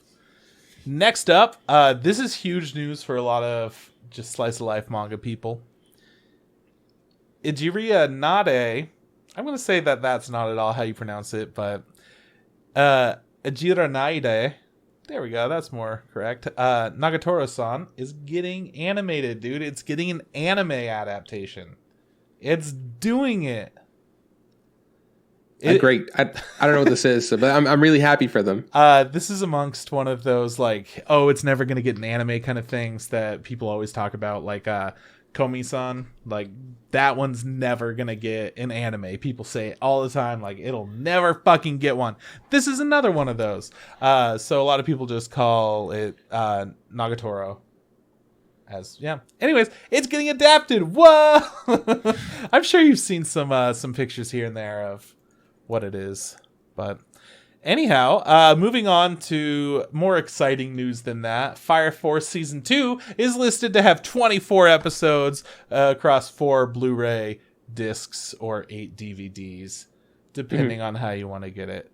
And I know most people aren't excited about this, but Juan has been waiting for it since the first season ended. He's just like, what's going to happen? When are they going to put out the next season? I looked up. You said people just call it Nagatoro. I was like, got it. It's don't toy with me, Miss Nagatoro. Dad, this shit shouldn't have an anime. What the fuck is this? Thank you. It's getting one, dude. Don't worry about it. Oh, this is horrible. Congratulations to all those people out there who are really excited for this. Dude, are you kidding me? Anime of the year, we're getting there. It's some like really ecchi, like slice of life shit, right? Yeah, I'm glad I looked it up. I'm so happy. I'm so happy. Super ecchi slice of life. Sorry, but yes, I am super excited for it. Was you talking about the Fire Force? Fire Force. Always talking about Fire Force. They've never stopped talking about Fire Force. I think season 2 is about to, I think, starts airing. And yeah, 24, I don't know, man. I don't know, because like I left.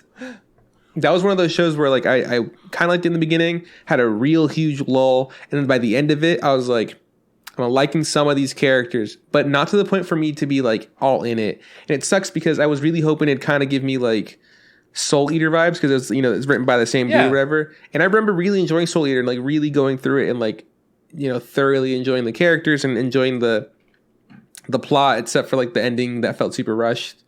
So yeah, I don't know. I don't know if I'm going to watch season 2 of Fire Force, and I don't know if I'm going to buy the Blu-ray box set. So, okay. But I feel like that's fair. Okay. You know what? Well, we'll hear what you're saying by the end of season 2, Okay.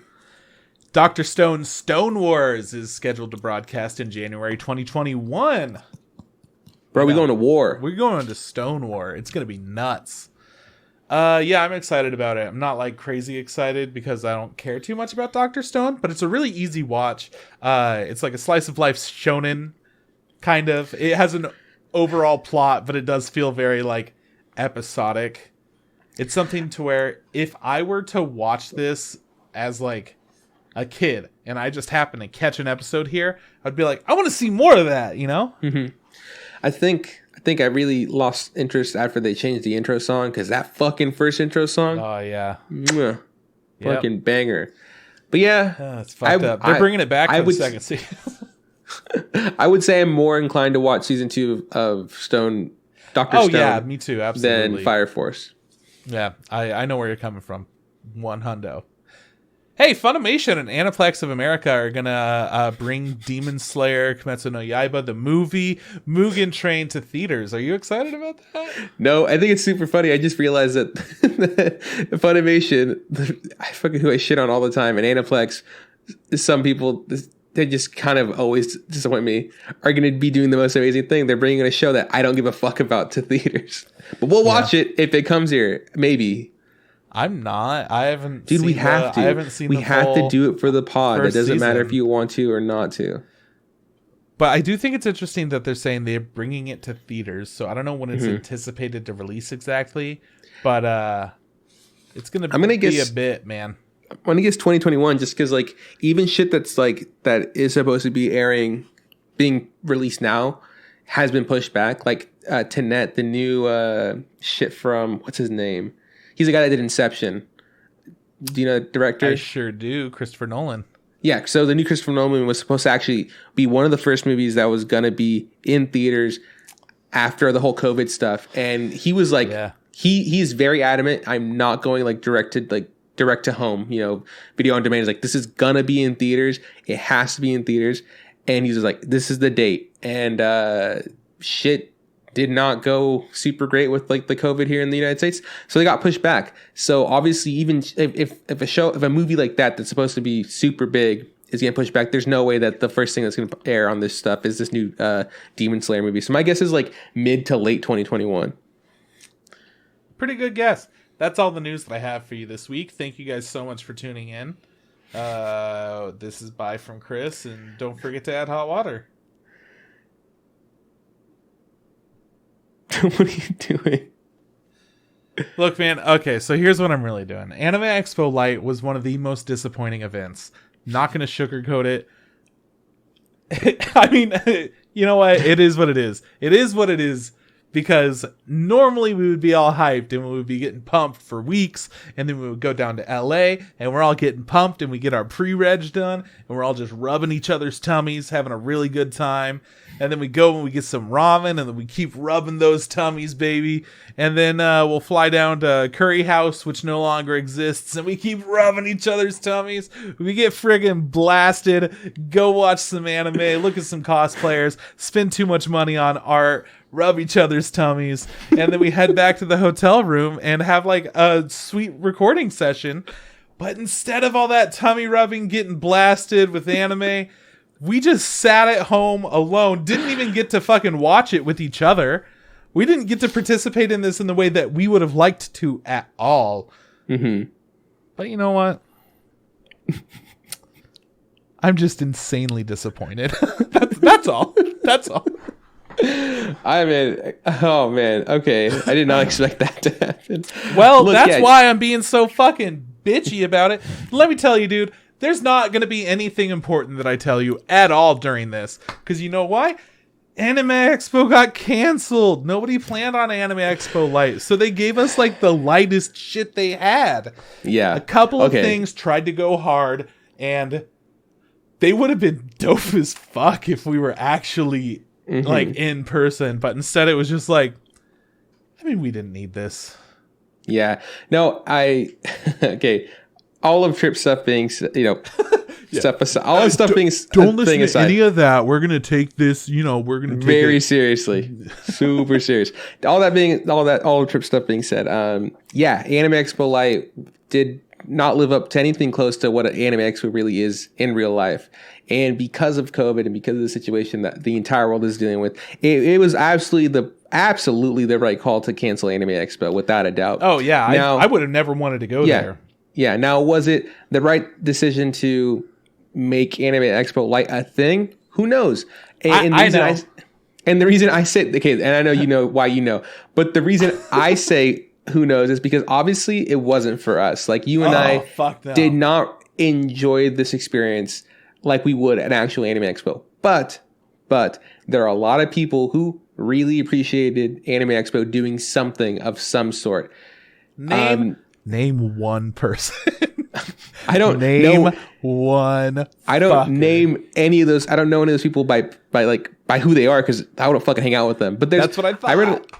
I read a lot of the chats. What I did get a giant kick out of more than anything was, besides like being fucking force-fed box sets through the fucking TV screen for 12 hours, was seeing the chat and people just talking on the feed about stuff. Because there was a lot of people who were really annoying, and there's a lot of people who were very fucking level-headed, and those two things combining is always a great time. So there's times when I was really bored watching whatever I was watching. I was like, fuck it, I'm just gonna read the chat and see what people have to say. There's some really mean people. And I'm not gonna highlight one of them. I was in there. I was like, no, go fuck yourself. I'm gonna say some racist shit and I'm getting banned. That's what I'm doing. Like, there was one person that says was I feel like body shaming one of the persons that was doing something. And I go, and obviously I was like, you know what? I was genuinely surprised. I'm like, why is somebody doing that here? This is like a pretty safe place. And then I'm like, hang on, we're on the internet now. We get the worst people. Okay. Exactly, because that person wouldn't have fucking said shit in person. He would have mumbled it to his buddy, really quietly, but he wouldn't have fucking put that because he's behind it like a keyboard and a fucking screen. He's just like, I'm just gonna rip into this person. And I personally don't like some of the people like that are announcing, and not because of the way they look or anything. I just don't enjoy them. I think they're like cringy, or I don't think their jokes are funny. But that's just my opinion. Yeah, it's not a click for you, and that's fine. But at no point am I talking shit about the way the person looks or the way the person sounds. Like I'm not attacking them for who they are, because they're out there just trying to share something they really like. And like one of the persons they attacked was like this girl who was talking about like all her kimonos, and like she was like a little more plus size and stuff, and people like really fucking mean. I was like, that's fucking really disheartening. I know that the community does shit like that. The other community that was super annoying, which was funny because I would get a kick out of them and then they would fucking annoy me, and then it'd kind of come back around. So was the you just go through this cycle of fuck you guys. I'm glad that you're saying that. You're making this fun for me. Fuck you. Yeah, exactly. It was the JoJo's Bizarre Adventure community. Jesus fucking Christ, those guys are fucking monsters. Because it's like my shit. Can we get a Muda in the chat? Muda. So I did day one because I was free and you had work that day. So you did July 3rd, I did July 4th. Yeah, because I know how to party. My shit started at noon and it ended at noon. So I was like, all right, here we go. Wait, I shit you not. It started at noon and it ended at noon? I mean, it started at 12 and then ended at 12. Like started at noon and ended at midnight. Good. And I was just like, since it started, I shit you not, Trip, JoJo was popping off in the chats like, bring us JoJo. Why are they not talking about JoJo? And it was funny. And then I got annoyed. And then I was like, I would switch to a different channel because they had like channel 1 and channel 2, right? And then I'd go back to channel 1 and it was just like, yo, where the fuck's JoJo? And I'd be like, oh, it's funny again. But the best part was like people trying to talk to the JoJo people, be like, hey guys, JoJo's going to come up in like 6 hours from now. Because there wasn't a JoJo panel. But what I was assuming was, because when I clicked on it, was the Warner Brothers of Japan or whatever. They were going to talk about stuff, and they mentioned JoJo in the JoJo's Bizarre Adventure. So I was like, cool, that's when your JoJo stuff. So people were like, hey, JoJo fans, stuff's going to happen in like 4 hours. Maybe come back in 4 hours if that's what you're waiting for. And then JoJo fans would be like, JoJo's number 1, JoJo's my life. Just like fucking spamming. I was like, oh my God. And then one guy fucking killed me. One guy was just like, you know what? It's a real shame, that the JoJo's Bizarre Adventure fan base is really fucking ruining things for everybody. Like I was really excited for Anime Expo Lite, and like, they just come out here and they fucking spam the boards. And I was just like, and I was just like, oh my God, you shut the fuck up. Anime Expo Lite sucks ass. These JoJo people, they're one of the only lights in my life right now. No, I think the thing that made Anime Expo Lite suffer so much is that everyone around the world was anticipating this wasn't going to happen. Nobody at all was prepared to like, oh yeah, let's make the big Anime Expo announcements. Like, let's do this. Let's save this for Anime Expo Lite. And then when Anime Expo Lite was announced that like, hey, we're going to do it. We're going to do a live stream thing. I think that a lot of companies were like, cool, well, we still need to participate in it. But I don't know if we want to use like our best stuff for that, because I don't really know how it's going to go. And I think that because this was so new and so different for the way that this kind of a thing is handled, I think it could have been incredibly successful. The way that like E3 is very successful with, it's a live conference, but then you're able to go and watch all the presentations and see live streams of it and whatnot while it's going on. And there's so much excitement and so much hype, and people fucking love that shit. But for Anime Expo Lite, it suffered because there was so much uncertainty. It suffered because the companies that did participate in this didn't know exactly what they're going to do with this new kind of platform.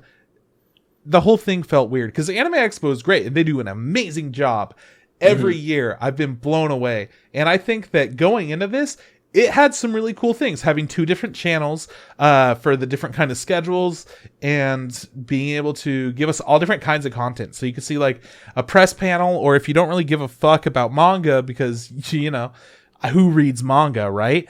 Instead, you get to go learn how to do some like traditional dance over in that other channel.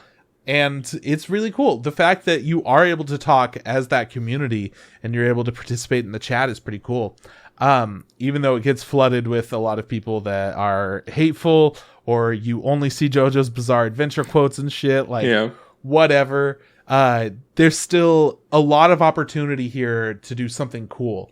So I think overall this could have been a really great thing, but it was exactly the opposite of that. It was and like you said, I think it was because it was so uncertain what was going to happen with the Anime Expo. If they would have had a lot more time, maybe these bigger studios would have been like, cool, we're going to go all in Anime Expo Lite, and we're going to take it as serious as possible, and like actually like premiere stuff and present stuff and give us like news that we'd want to hear, and not just kind of fluff, because a lot of it felt very fluffy.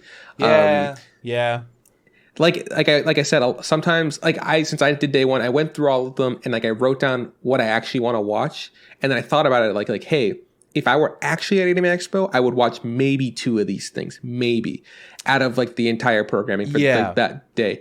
And it's not. I mean, you hit me up beforehand too, and you were like, hey man, I would only really watch 2 of these. Should I watch more? And I'm like, we kind of have to. No, and I watched as much as I could.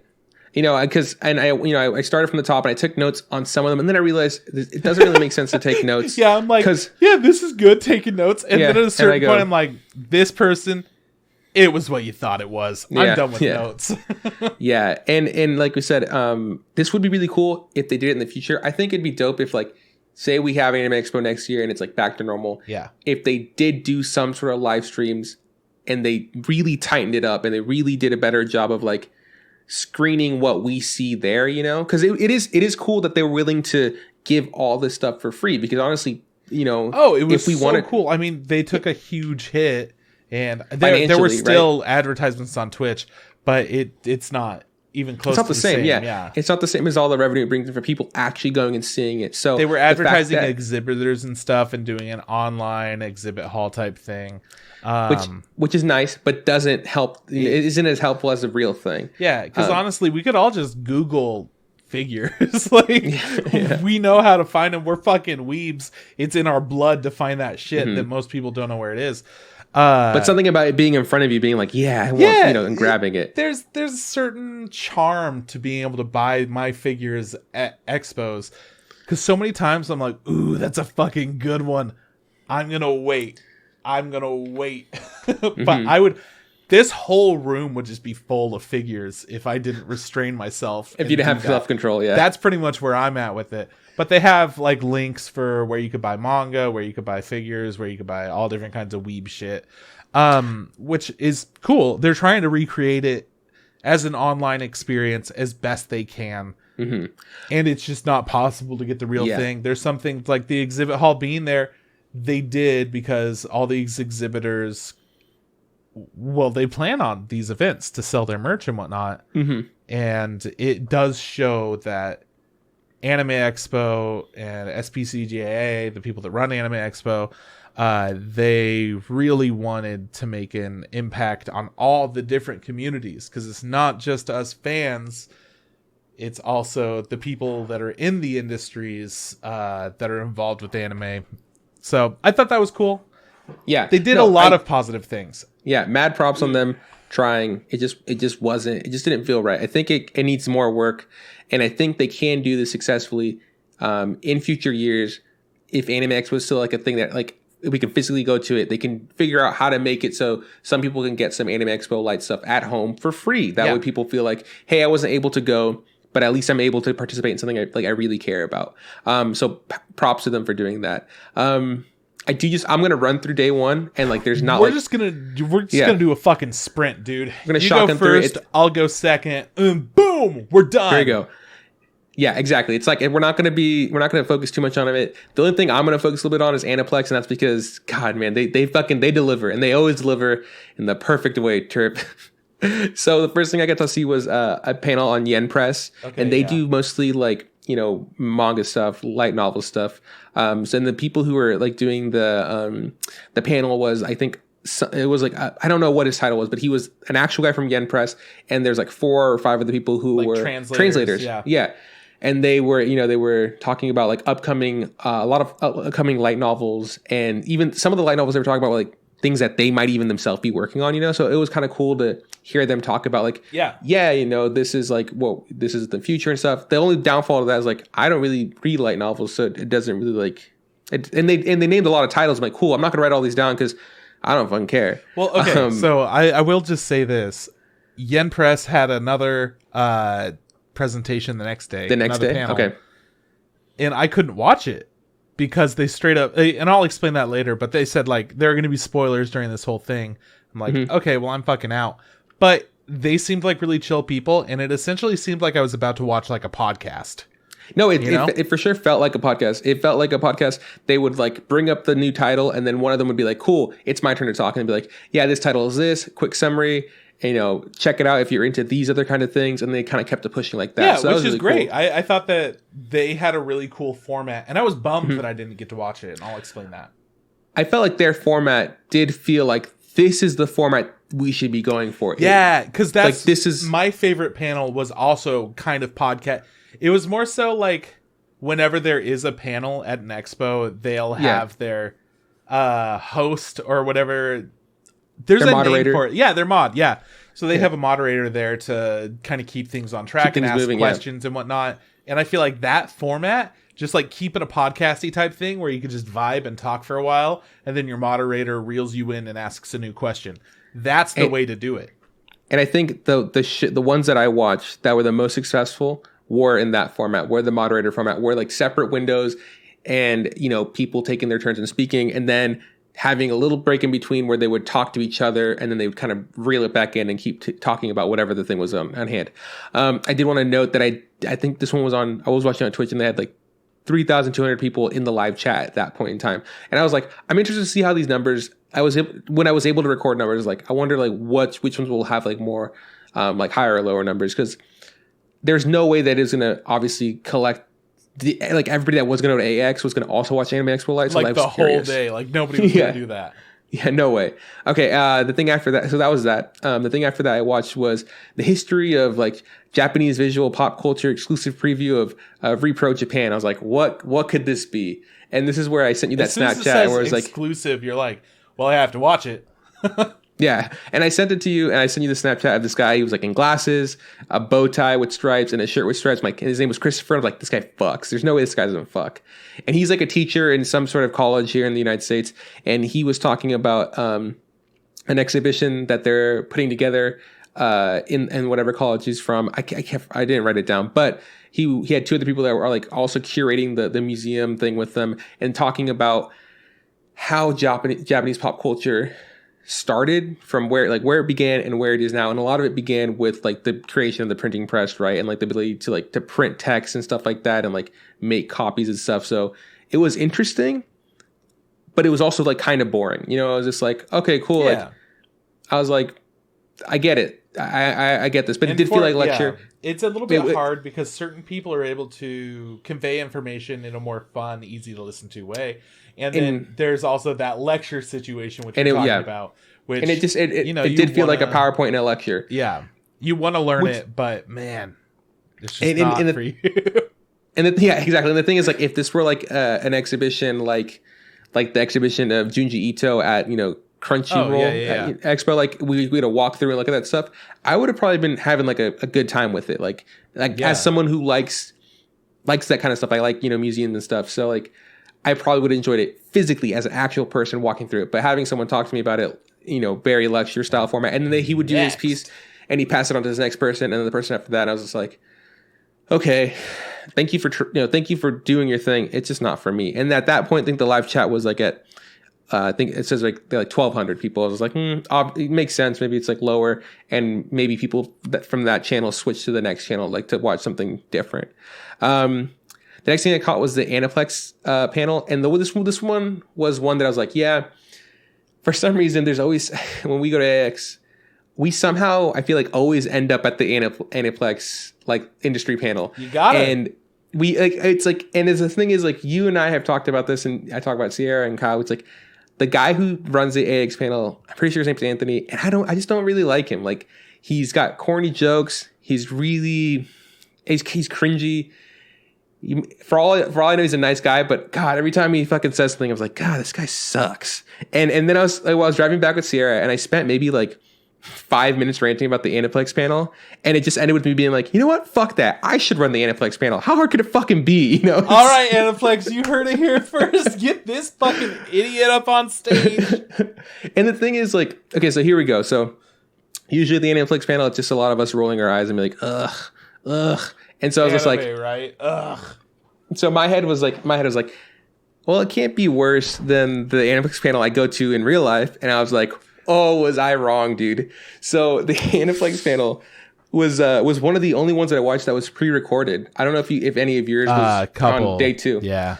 This is the only one that I caught that was pre-recorded, and it was like so like it's like that classic cheesy gimmicky pre-recorded stuff where like they did it separately. It was Anthony and the girl that's always with them. I know it was her. I just never seen her what she actually looks like because like we're always sitting kind of far away.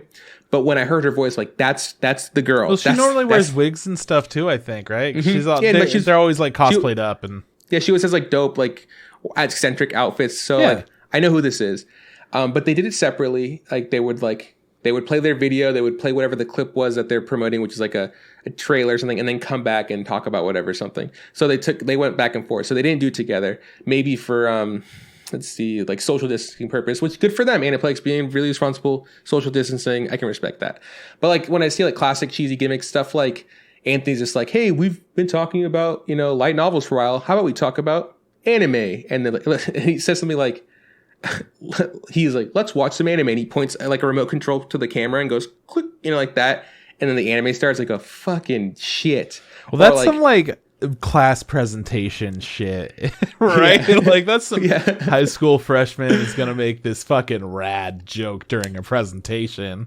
And it wasn't just him. She also had some gimmicky bits. Like she presented the thing, the trailer started, and then it came back to her. And she was just like, whew. I'm so excited for that title. I had to sit down. Now she's sitting down. I was just like, oh yeah, I don't care. Sit down. Say whatever you want.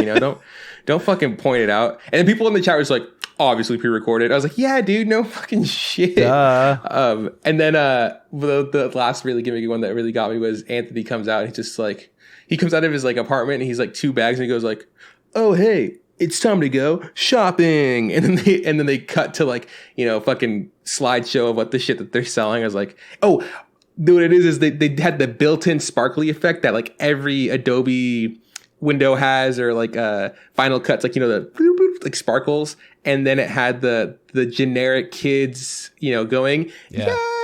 And I was just like, no, no, why? I could do better than that. Okay, so.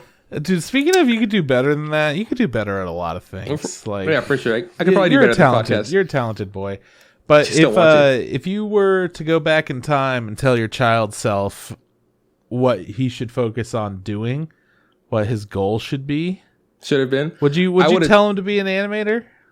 I would have told myself, if I could go back, I would have told myself to continue to keep drawing, to like draw more, and like just take art class. And at a certain point, I stopped doing my electives. Started becoming like, what can I do to hang out with my friends? Like, hey, let's take this class. Let's take that, as opposed to being like, what do I like to do? Because I didn't want to like just be by myself in a room. But if I could go back, I'd be like, yeah, just draw more. That way, like my skills could be better now. But it's too late, so I can't. And it's like, oh well, no big deal.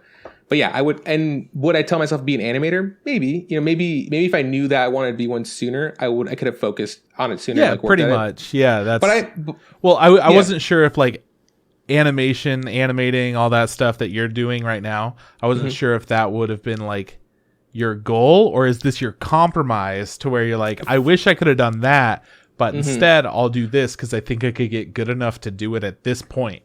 I don't. Yeah, I get what you're saying, and I don't know if it was like if I would say it's a compromise. I would say that maybe younger myself just didn't really have like an idea of what he wanted to do with his life. Yeah, that's definitely the way that I mean, that's kind of how I still feel, Right? That's how I think people perpetually feel unless something clicks. Like you really have to fucking boom, I did it. Woo. And shout out to those people who can find that shit that clicks. Oh, it's dope. But I feel like I never really knew what I wanted to do, and it took a long time. And when I finally got around to it, I was just like, cool, let's do it. And maybe someone would say, oh, you've wasted so much time. But at the same time, fuck you. It's I'll do whatever what I want to do when I want to do it, right? True that. So yeah. Who cares about wasting time? You're doing your life. But if you could have not wasted time. If I could go back, if I could have not wasted time, I would have been back like, hey man, just draw some more. Just take that art class, and who cares if you don't have any of your friends? You know, because I know you would enjoy this because you like art stuff. So stuff like that. Okay. Anyways, let me talk more shit about Aniplex. Yeah, you can. I just wanted to learn a little bit about my buddy. You know, my good friend over there. Okay, actually, that's funny. I'm reading my notes right here, and I was just like, "What the fuck's going on? Like, why does this feel so like corny? You why gotta does it feel so stop fake?" And then taking those. it really goes. He goes, I say it says something like, I think I could probably do this better than they can. Like, anyways, they were reading off like note cards, like, you know, and they already read off their PowerPoint anyways, but this time they're like reading like down here off their note cards, and they're like, Sword Art Online Alicization is, and I go, yo, if you're pre-recording this, why not just learn the lines, or why not have a fucking cue card? You know, just put the words in front of you and then look straight ahead. That way you're not looking at your fucking lap. They did a bunch of visual novel stuff in games, which is like something they've started. Games is something they started doing new. I feel like this year, but they've been doing that. They kept promoting that now. They promoted that Magical Girl mobile game. Mm-hmm. They did like, hey, we have new levels coming out. Blah blah blah. They started doing some anime. And they did like, hey, stuff to buy. They kind of did like they're pretty tried and true like Aniplex fucking format and stuff. Yeah. I just realized the reason we go to the Aniplex panel is because they give away stuff because we might win something at the raffle. Yeah, you know. Okay. Their audio was like up and down. Sometimes they would shoot outside, so like change their audio completely, or like they would be really quiet and then like the trailer would play and the audio was like, blasting. So it was like it was a lot of me like going with my fucking control like back and forth to not kill myself with the audio. And then we talked about this before, there's like the show like, hey, brand new show, and I just wrote Sexy Power Rangers Heroes something. Oh, superheroes, dude. You can watch it on Funimation right now. Yeah. Also wrote about like the Misfits of Demon King Academy. Guess what? I might watch more of that. Spoilers. Yeah, but it's like they talked about it, and that is something I hadn't heard about. It's like about a demon king who like who ruled the world. First off, spoilers. Okay, demon kings? No. Okay. Anyways, he ruled the world, and he decided to like he was tired of it, so he was gonna reincarnate himself later, and now he's with his descendants. Dude. And he's like, no one believes that he's like the reincarnation of Demon King. Well, he's a month old. Yeah, it looks kind of fun. It's done by Silver Lynx, which is like pretty good studio. Which is inconsistent. Sometimes I'm like, oh, fuck yeah. And other times I'm like, you guys missed me on this one. Sorry. But yeah, I'm excited to see more of that. So that's a good one. That's a good presentation. Yeah, okay. And then the last two things is like, I just had to write these down because like, this is an example of both of them fucking up. So she said she was reading off her note cards and she just looks at the camera and goes, let's see what we have else. And it just kind of plays the next thing. And I go, I'm like laying there and I go, let's see what we have else. And like Sierra looks at me, she's like, let's see what else we have. I was like, yeah, she was so fucking close. Why didn't they just reshoot it? Like they pre-recorded it. Why not just do another take? And then the other one was, here, you're gonna love this. They're talking about like shows that they like. And she talked about a show that was more recent. And I was like, okay, cool, that makes sense. I think it was Bunny Girl Senpai or something like that. And I was like, oh, that makes sense. And they're like, obviously, like, by the way, the new box set's out, and they're like showing you the box set, like, ooh, like kind of stuff. And then the next one, they show a clip of Gurren Lagann, and I was like, this show's like really old. Why would they show this Blu-ray, show? You know? Baby? Maybe, I don't know. Yeah, exactly. No, it was exactly that. Yeah. No, it was that. It was that, or like an action figure. It was one of those two. But I was just like, whoa, action figure. Okay, hang on. This is important. Obviously, they're trying to like to sell it to you. And then Anthony comes up, and this is the first time he goes off script. I know it because he's not looking at note cards. He's like just looking at the camera, and he's just like he pronounces Gurren Lagann very strangely, and I could not stop laughing. This is how he pronounced Gurren Lagann. So Gurren, he pronounced normally Gurren, but he didn't pronounce it Lagann. He just pronounced it Lagann, right? That's how it's pronounced. But the way he said it was just like very like sing-songy, and I was just like, Gurren Lagann. And then he kept doing this thing where he was like trying to like explain why this was a show that he liked, and I really enjoyed it. And he kind of just kind of got stuck. So he kept saying the same thing over, like, yeah, this show really got me through like a bunch of hard times, and it really helped me through a bunch of stuff, and I feel like the show just really helped me get through a bunch of hard times. I'm like, oh man, maybe you should have stuck with the notes, bud. That being said, Aniplex was as good as it would have been live, I feel like, except I didn't win a prize. Maybe $150 for the Blu-ray disc box set. Yeah, that's what someone also in the comment chat was like. I'm not paying $150 for this blue Xbox set. That's an absurd amount of money for. I think you could watch it on Netflix even. Yeah, like you used to be able to. I don't know. Yeah. After that was the panel for the thing we talked about, I think last week or the week before, which is the Let's See What Happens. The World Ends With You, which was that video game. Yeah. And this one was done, I feel like, more traditionally, like a panel at Anime Expo. They had a moderator, and then they had 3 people up there at the beginning who were the original game designers. One was like the director, one was like the creator, and then one was like the person who did their audio, which I don't know much about the game. But I feel like they said music was a big influence in the game. Is that true, Trip? I would say that the video game is like, it's kind of a techno-y hip hop kind of vibe. Like they wanted to go along with the world being a little bit more like a urban street techno future music.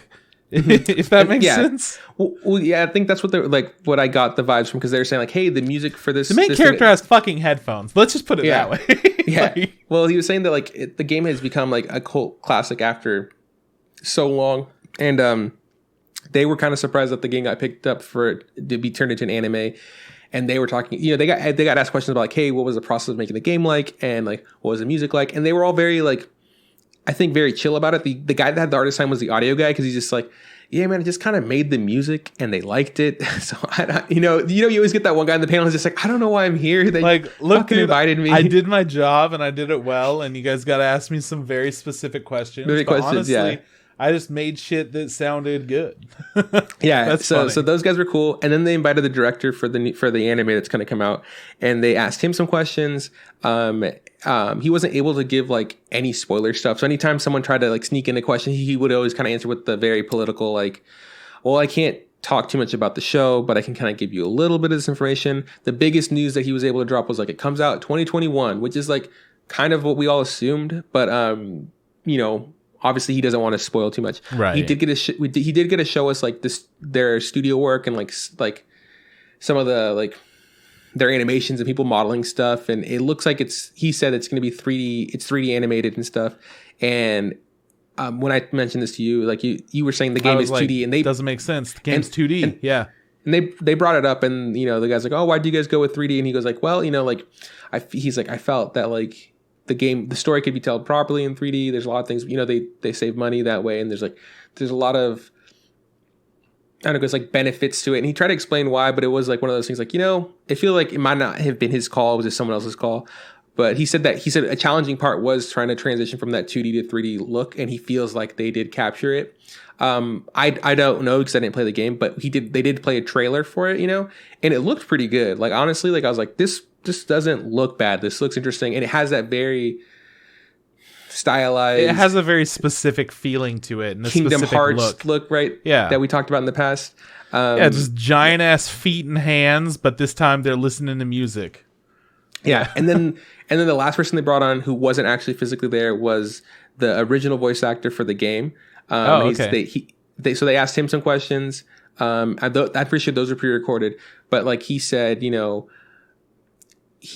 that he was obviously excited that they're making it into an anime, but he said when he was first casted for the thing, he was still in high school when he did the voice acting for the game. He was like, so he was very young. He didn't know he was going to be a voice actor. He didn't know that was going to be his career. He goes, now he goes like, I have changed a lot. Like since I first did the voice for that, he's like, but the thing is the character has not changed at all. That character is still the same. So it's like, it's interesting to go back and try to do the same character. Yeah. And I don't know if they made it clear if he is going back, because he didn't seem to have too much knowledge of the game. I think they did get him to do the voice acting for the promo video that was the part of the thing. So he goes like, that was exciting.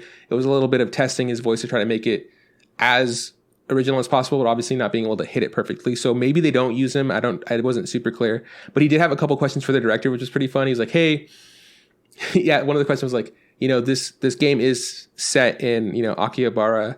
He's like, and it's very of the time. Like everybody's using flip phones, like, and some of the buildings have changed since then. Like, when is this based in? Is this based back then, or is it based back now? What's going to go on with there? And the director was just like, oh, good question. He's like, well, I can tell you that it's it's based today, and yeah, we had to make some modifications. So obviously, no flip phones. I was like, okay, cool. Yeah. So, and then the other question was just like he asked, which I would have been dope to know the answer, but he goes like, so is it just like a shot by shot remake of the game? Because that game has like a 10-hour storyline. Like it's like you play the game and that's how it ends. Yeah. He's like, is it the same? And he goes, well, obviously I can't tell you that. It's like, but he said it is very similar. He's like, things have been cut, and I think he even let us know that it is only 12 episodes or something like that. So it's like, so it's contained. That's it's condensed. He's just like, so it's like, so there are some things that are gonna be gone. It's like, but like some maybe minor character things or developments or conversations that people really liked who played the game would know. Is like, that had to be cut. It's like, but I can't tell you exactly what happens. He's like, but he did kind of leave it open, and it's like, for maybe there's an actual difference of the two. So like, if you play the game, maybe you still get something different out of the anime. I could definitely see that. That was cool. And like I said, that's one of the other panels where like I enjoyed it because it was just like people who had worked on something talking about the thing.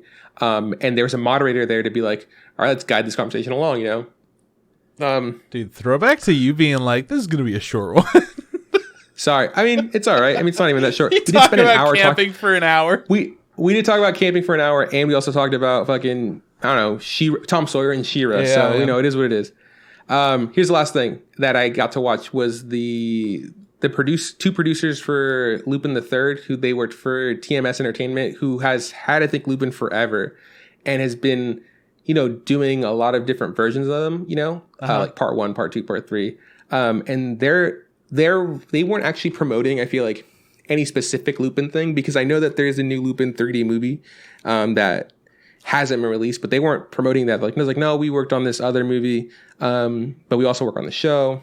And they were just asking questions, fielding questions like, what's it like to be a producer? What your responsibilities are? What Lupin means to them? Because Lupin is such a huge thing in Japan. And it was cool because they were just like very honestly like, hey, yeah, this is how I got into the industry, and this is like what I do in the industry. And he's just like, that's just how it is. Like, one of the guys said that like when he was first assigned, like when he first started working there like 15 years ago, it was like, hey man, you're just gonna be on the Lupin team. Here you go. And he just kind of worked his way up. And the other guys was like, yeah, no, I worked several years on this specific group, and then another group, and then eventually they put me on the Lupin team, which is where he wanted to be the whole time. And he's just like, it just kind of, that's just how kind of the industry works. Like, sometimes you get what you want, sometimes you work your way there. It is what it is. Interesting. And they got to talk about like what their favorite Lupin thing was, and like one of them was really cool because they say for the most part Lupin is like a child's television program, but there are times where like, because those children have grown up, they were able to make like small movies that are more mature and more adult. Like Batman. Yeah, kind of. Yeah. There's Lupin's Batman. There's gritty Batman, and there's also like very, slapstick Batman. There's Lego Batman. The darkest Batman, yeah. And that was really cool. I've only had like a little bit of Lupin experience in my past. Like I think it was part 4 or something. I watched like half of that season, and I really enjoyed it. It felt like, it feels oddly nostalgic, even though it's something I didn't like grow up watching, but it had that kind of vibe, and that like very Inspector Gadget, but not super dumb, Yeah. So it was fun. And after that, there was like, hey, go to TMS Entertainment channel on YouTube, and we're going to be premiering this Lupin the Third Goodbye Partner movie that was released in Japan in 2019, and then later in 2019 in the United States. It was a 90-minute television like TV movie, so it wasn't like a theatrical release, but it's something that those two worked on. And I was like, yes, please, anything to let's do something different. Yeah, let's watch a premiere or something. So I was able to go on the premiere, and the chat for that wasn't super like popping. I think there's maybe like at the most like 800 people at one point watching it. So it's like, obviously, people didn't really care to watch it. I really enjoyed it. It was, I feel like a very classic Lupin, but it also had like more mature themes, not like sex stuff, but death stuff. And my only issue was I felt like it dragged. I felt like it got to a point where like, the story is really good, it's progressing, and then we kind of met the big bad. The big bad did the big evil thing, And then there was still like 30 minutes left. I was like, oh, fucking Christ, man. Like, fucking, let's cut this shit down to time. But I enjoyed it. And it made me want to go watch the Lupin movies that they talked about that were more like adult, you know. That's cool. More like, hey, these ones are done by different studios or like by, you know, directors, and like the stories are more mature. So and it also made me want to watch the new Lupin 3D movie whenever that pops up. And that was it. That was, thank God, that was first day of Expo Lite, and I was so happy it ended to do day 2 because honestly, like, it's not like I had it wasn't the worst thing, but it wasn't like super fun. Honestly, like it felt really, it was not good to be at Anime Expo with my boys. It was my day off of work in like a stretch, and I just sat in my chair for 12 hours watching shit I didn't really care about. It was a waste of a day off. That's how I felt about it. But I'm here to tell you why it was a waste. It was a waste. So, let's go. The Funimation industry panel pops off at 9:15. Look, man, Funimation's got some trailers. That's it. Cool. Nothing special. Continuing on. It's now 10:05 a.m. and I get to watch the history of skin thematics in League of Legends, adapting anime tropes, references, and styles in a non-anime video game. And I thought that was an interesting topic. It also had somebody who was talking, who I've followed for a while. He's one of the people from Hot Pepper Gaming, Jared Rosen. He's been working at League of Legends at Riot Studios for a while, and he does the lore for a lot of these characters and backstory and just kind of fully creating the world. So they talked about how they have these, I think it's like Starlight Guardians is the name of one of them, and it's a magical girl themed set of skins. And they also have Battle Academy, or Battle Academia or something like that, which is a battle school. So you have these heroes that are like Sailor Moon-esque transformation type things.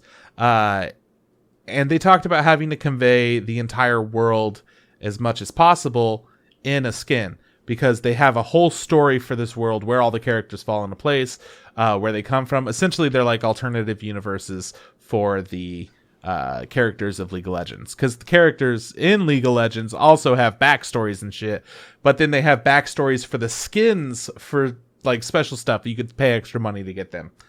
So they were kind of talking about how the art influences the story and the story influences the art in different ways, to where if somebody's writing down like, okay, so this is the whole deal, they each have familiars, this goes on, they want to be able to convey all that in the skin. But then if somebody adds like a little extra something else, they're like, oh, I like what you did there, we can actually turn that into a story element. And they build these really elaborate extra worlds, and they actually call them seasons of skins, to where like they have the Starlight Guardians of Starlight, whatever the fuck it's called.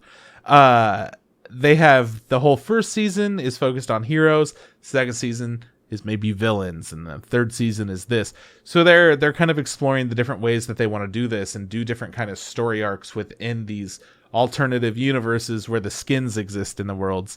And talked about their influence of like anime type stuff. So like the Battle Academia is a giant sword is in the middle of a city, and that sword is a school, and they go to school, and the principal of the school is this little cat person named Yumi. But yeah, it breaks it down into, we wanted to have these different archetypes, and we wanted to like show that these are students, so they all have similarly matching clothing, versus a principal has different clothing, and they're from the same world, so we need to make it look like it's from the same world, even though they have different kinds of clothes and different color palettes and all that.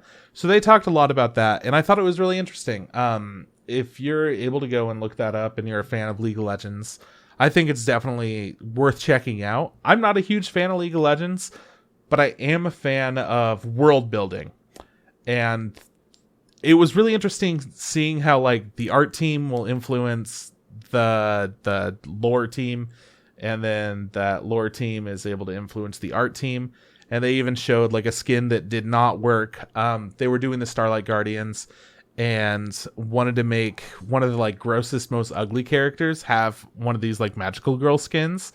So they gave Urgot, that's this giant like crab, like green oozy amalgamation type thing.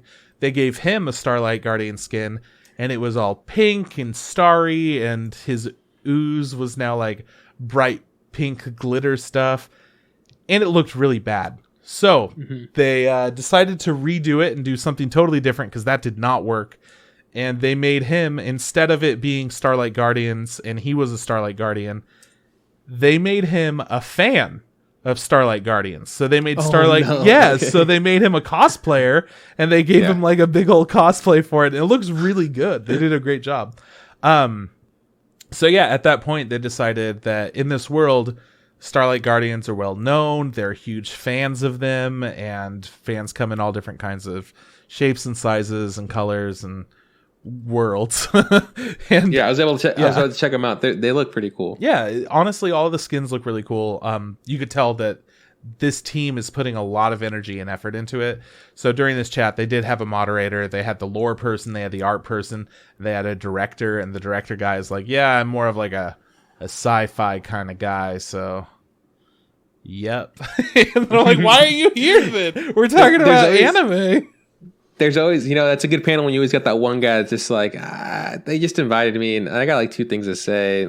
I don't want to be here. Pretty much, man. Those are the best. Those are the best panels. So the next one that I watched was Production IG USA Industry Panel, and I don't even have anything to share from that. To say about it. It was so whatever. Things felt like really messy with certain panels. Like disorganized or just like... Yeah, I would say they weren't ready for what they were going to do kind of thing. It just felt a little bit... thrown together. It just felt weird. Didn't feel right. Didn't feel like there was anything special that went into this. It felt kind of like they had to make something, so here it is. So I'm going to breeze past that and go to Pony Canyon Industry Panel, which clearly we are fans of Pony Canyon. So I stopped watching the Production IG and switched over to this. And it's not a lot. There's not a lot of good stuff. The important thing is our favorite presenter was presenting. She is the best at Anime Expo. She is like, instead of, you have the infamous people of Anime Expo and you have the good ones, like, I would say she's on the same level as the manga lord or whatever we fucking call him, right? Turn around. She's on that same level, but he's like down in the dumps, kind of like we don't associate ourselves with those kinds of people. And this is we want to see him. Yeah, but we want to see him. And this is like, oh, she's too good for us kind of people. Like she's on the other end of that spectrum, right? She reminds me of like, if I were like to, for some reason, she reminds me of like a very whimsical, scatterbrained, like fairy godmother. Like she's just very sweet, and she's like telling her jokes, and her English isn't the best. But for some reason, everything she says is just very charming, and you're just like, yeah, I don't care about you talking about Ken and Asher or whatever. But God, when you talk, I just have such a good time. Like she's really like really fun to be around. Oh yeah. And they announced a few things, but they focused for a while on Adachi and Shimomura, which it just looks like some Yuri stuff. It looks like it's going to be cute, whatever. It looks like it could be a little bit on the risque kind of side of things. Happy Go Lucky Days, Dynazenon Gridman Universe by Studio Trigger, of course. Demo is getting an anime. Dragon's House Hunting is going to be a show, so look for whatever that is. And Tokyo Revengers.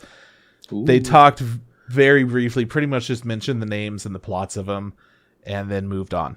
So they didn't do a whole lot, but it was a nice presentation. I mean, I got what I came for, which is our beautiful fairy godmother. Yeah. That sweet old lady. It's so good. And then next up, I watched the Yin Press presents So I'm a Spider, So What?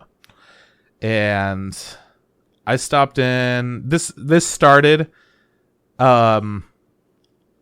before the Pony Canyon panel ended, so I hopped over to here, and they were like talking and chatting, and I was pretty into it. They were doing a good job at staying really engaging. It was that kind of podcast format where they're all just chatting, and then they were like, okay, so like they explain the plot of So I'm a Spider, So What. They're excited because there's going to be a new show coming out of So I'm a Spider, So What. And we're talking about the manga because they are Yen Press, who deals with manga. And then they talked about, oh, you know, if I had skills and whatever, I would be like a level fucking 99 this, and then I would be so close to level 100 that, because there is an aspect of leveling up, and So I'm a Spider, So What?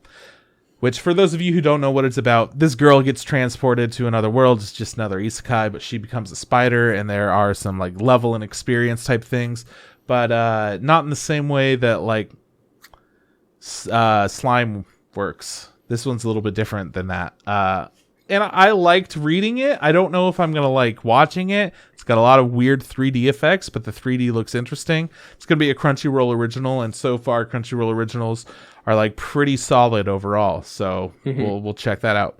But then very quickly they got into, all right, well, since this is about the manga, we're gonna talk about spoilers, and I was like, I'm out. I got like 10 minutes and then I was out. So I went to Make Mine Manga with Kodansha from USA Publishing. I skipped it as fast as I could. I did not have a great time. There was nothing super important there. They were positive and excited about manga coming out, but I was just sitting around having a good time. Yeah. They were pretty pumped though, but it just wasn't for me.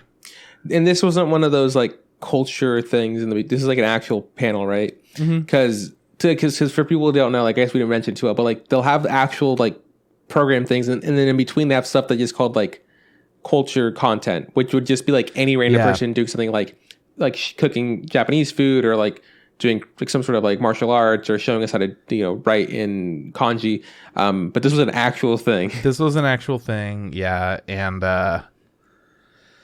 nah, man. It was just too much manga stuff, and none of the announcements hit me as like, oh yeah, I'm excited about this. So I don't have anything to report, because I switched over around the end of that to learning Japanese through anime and anime songs. And this was a pre-recorded one, and I just wanted to see, what they had going on before the Crunchyroll panel.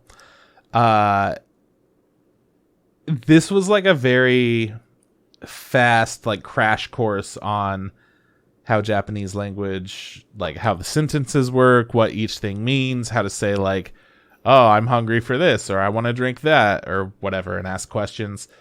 And then it was like, okay, we love Demon Slayer, right? And you're like, fuck yeah, I love Demon Slayer. And then you're like, Lisa's Gurenge. And I'm like, yeah, let's fucking get into it. And then they essentially explain, so this song is a really difficult song, and we're going to teach you what each thing means and how to say it. And then they go through line by line, and the teacher, the instructor lady, is like doing sing-songy, and then the fucking white dude is just like saying the words instead of singing it, and it felt like a Japanese class. Like I took Japanese one. It felt like that, but a lot more like forced, because of course you're not like actually learning it. It was weird. I get what they were going for. Pass. Yeah. Crunchyroll Industry Panel, the one that we've been waiting for all day. Some trailers to a bunch of different things. Got some trailers, dude. Some Crunchyroll original trailers, some stuff that's like coming out this season trailers.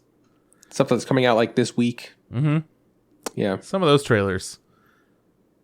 It was clean, it was fine. There was nothing special going on, just trailers, so nothing super wild.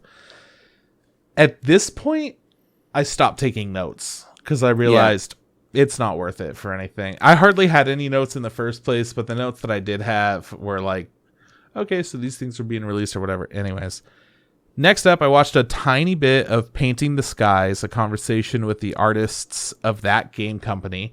That game company made Flower and Flow and Journey, and then they broke off and Some of them went to go make Abzu, which I love, or Abzu. I don't know how people pronounce it. And then the other people went off to make Sky, which is an iPhone game. So Painting the Skies, they were talking about their game Sky and talking about the art behind it. Genova Chen is the director for the game and the creative influencer for all of it. He talked a little bit about it. Other people asked questions about it. It was fine. It was a pretty good panel if you're a huge fan of Sky. It was interesting to hear them talk about just a little bit, but nothing is like, oh shit, you guys gotta know about this. So then around 3 p.m., I switched over to Orange Presents creative minds behind Beastars and Idolish 7 / Mr. Affection. Pass, dude. Big pass. There was nothing super important that was talked about at all. It just felt like they were asking questions about their projects that they worked on. They said, yeah, we worked on them. Nothing that was like a fun, interesting story. Just some... Yep. That sure was a thing. Yeah, it was like pre-recorded stuff to where the first one was about Beastars and there were 2 people talking about that one. And they were in different rooms, and it was like back and forth, like an online conversation type thing, maybe. And then the next one was a group of 3 women that all worked on the animation side of stuff, and the director. And the director was FaceTiming in or chatting, Zooming, whatever the fuck he was doing. And they were talking. It was a really weird format, but it felt a lot more casual. It felt like they were just kind of like shooting the shit about the show and each other. And it was all right, but I didn't learn shit from it. It didn't make me greater appreciate Idolish 7 at all. So okay. Then I watched a little bit of Manga Planet and Fudakiya panel. It was just manga releases. It was manga shit. Sorry, dude. Don't have much excitement. That's okay. Fucking keep going, man. Tell them what you got. World Cosplay Summit Team USA 2019 review. This was actually kind of cool. I checked out a little bit of this. It was a couple of cosplayers that they won the 2019 Cosplay Summit with a... Fuck, I don't remember what she was wearing, but the dude was wearing a like Yarnum princess queen or something like that. So Bloodborne, essentially. He was a fucking freaky ass woman from Bloodborne. And he talked about how he made these tassels. Well, somebody asked some questions and she talked a little bit about her participation in her outfit. And they had a duo cosplay for it, and they wound up winning, and they looked really good. And it was kind of cool to see. They didn't talk too much logistics, which is the stuff that really interests me about cosplay, is like, how do you get that foam to fold or whatever. The one thing they did talk about is this blood that they had going on with the dress. So they clearly had it all colored red, but then they added some like glitters and like twisted these tassels to make it look a little bit more gory, but also pretty. And it worked really well. It was super killer. And that's one of the things that led them to win. All right. So next up, how to enjoy my anime list. This was done by the My Anime List people, and I stopped watching it right away because they had technical difficulties, which is another part about this that we hadn't experienced until now. Essentially what happened is their audio, like their video and stuff was coming up fine. They could talk to each other fine, but then their audio on the stream was like, and it was horrible. Like, just couldn't deal with it. So I switched over to creating music with and for the Japanese anime industry. And that's something that I would have been really interested in, right? Mm-hmm. I don't remember anything about that. I okay. Just completely blank. That shows you how much it mattered. And then I went back over to how to enjoy my anime list at the end to see how they were doing, and it was done. They got it to work. They fixed it, but it was the end, so didn't say anything. But they did fix it, so that's good to know that they figured out that they had an issue and they fixed it. Watched a little bit more of the World Cosplay Summit Team USA 2019 review because they had 2 of those, so I watched that for like a second. And then I switched over to the Gibiate special preview because we've been seeing a preview for the show called Gibiate a couple of times. And let me tell you, the first time that I saw it pop up, I was like, oh shit, is this going to be What's Up? Because I don't know. They said Yoshida Brothers and they showed us like a little intro. And the intro song was Yoshida Brothers, who I fucking love. Those of you who don't know who they are, there was a while back in the United States when the Wii first came out, there were a bunch of ads that came out, and they all had the two dudes. I think they must have been like some CEOs or something over at Nintendo, and they would come up with a Wii controller and say, "We would like to play," right? Yeah.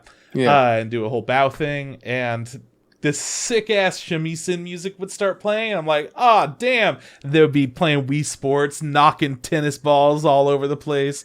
Doing a little bit of bowling. Is that the music that Kubo plays? Yeah. Yeah. Kubo and the two strings, right? Yeah. Mm-hmm. It was a fucking rad song for Gibiate. I got hyped. And they were like, check it out. This other person doing the outro. And they showed her song. I was like, all right, yeah, I totally get that. It's pretty rad. And they were like, and check out this little bit of the anime. And I was like, no, we need to leave now. This is horrible. Let's get the fuck out of here. What are they doing? It's going to be a bad time, you guys. They put so much money and so much effort into the intro and outro that they were just like, these are the important parts of the show. Ignore the rest of it. They forgot to make a good anime. It was wild. So I watched a little bit of that. And then they were like, you guys want to see a live performance? And I was like, okay, what?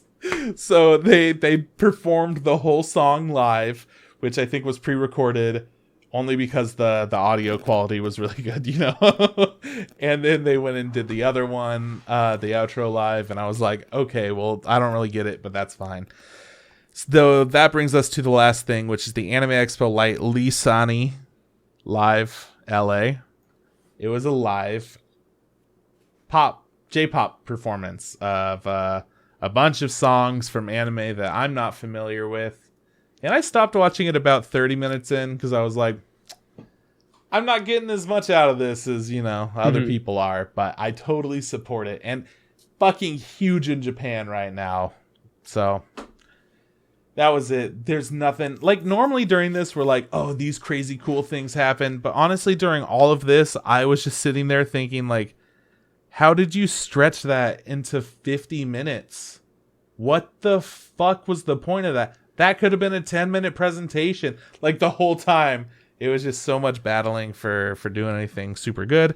But yeah, it was interesting seeing who thrived and who kind of flailed. The podcast, the interview type things were definitely the best. The presentations of like, hey, these things are coming out and these are on sale. There was a lot of that, which didn't matter at all to me. Some things are important. Like it is important to know like the dates of these DVDs or whatever coming out then. And that's something where we're always taking notes when we're at the panels in person. But I don't think that there was much of that. I got a bunch of that on my end. I got a bunch of like, this is the Blu-ray box set, and they like hold up the camera, Well, they turn it around. They did that, but were they like, this is the first time we're telling you that this exists? Because I couldn't. That's how it goes to Anime Expo a lot. They're like, we got all of these new things to tell you about, so check it out. Versus this is like, these are now on sale, or they'll be on sale soon, but they've already been announced or whatever. It just felt like it was one giant ad. But not a like, this is our newest ad. This is like our fifth version of that Carl's Jr. ad where the chick eats a burger on the car and gets sprayed with bubbles. Cut it down, yeah. It used to be longer, and now they cut it down to like 15 seconds. Like, you get the gist. Yeah. Like, you're missing your favorite bit where the mustard hits her boob, but it's still there. It still happens kind of thing. Yeah. Dude, throwback, though. Am I right? Yeah, mustard hitting boobs, talk about? Come on now. It's horrible. Yeah, man. Give me some of that gay shit. I want to see a dude drop an onion ring on his dick, and I want to see another dude eat it off. That is the Instant Ramen podcast, Carl's Jr. Hardy's stance. Damn it. I want to see a dude eat an onion off another dude's dick. all in all, man, Anime Expo Lite was not as fun as we hoped it could have been. We much rather would have been at a real Anime Expo or doing anything else. Because we couldn't because of the circumstances.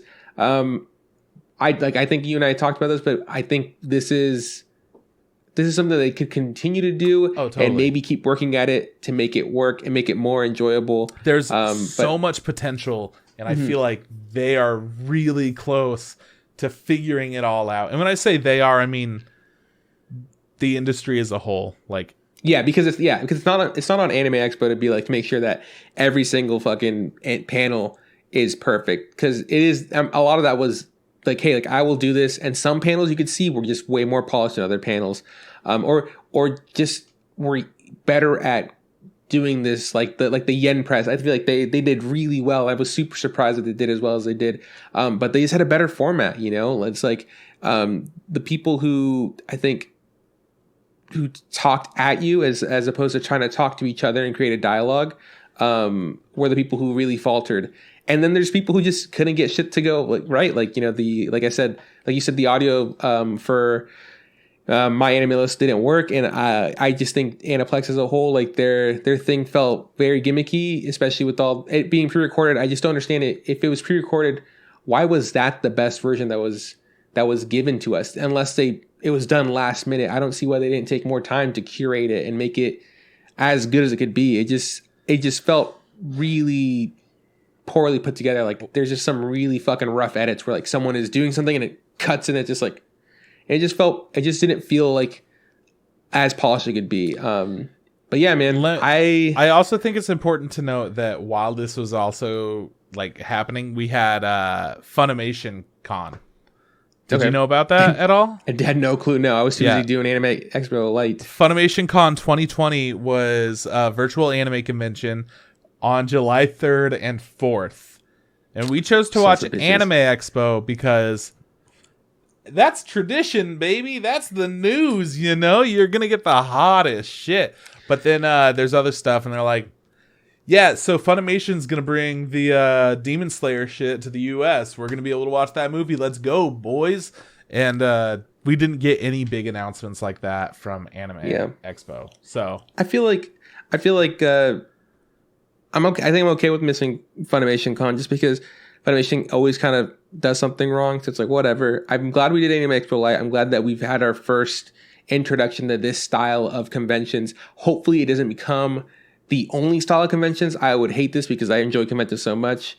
But the way things are right now, this is just what we're gonna have to deal with, and the way we're gonna have to do it. Hopefully they get better, and not worse. Essentially, I think it's kind of a hard balance, but thank you guys so much for sticking through, listening to us talk about some shit that we didn't care about, that you probably don't care about, but now you know what's in store for next year. Or if you should go and watch those panels or whatever, because I think you can find archives.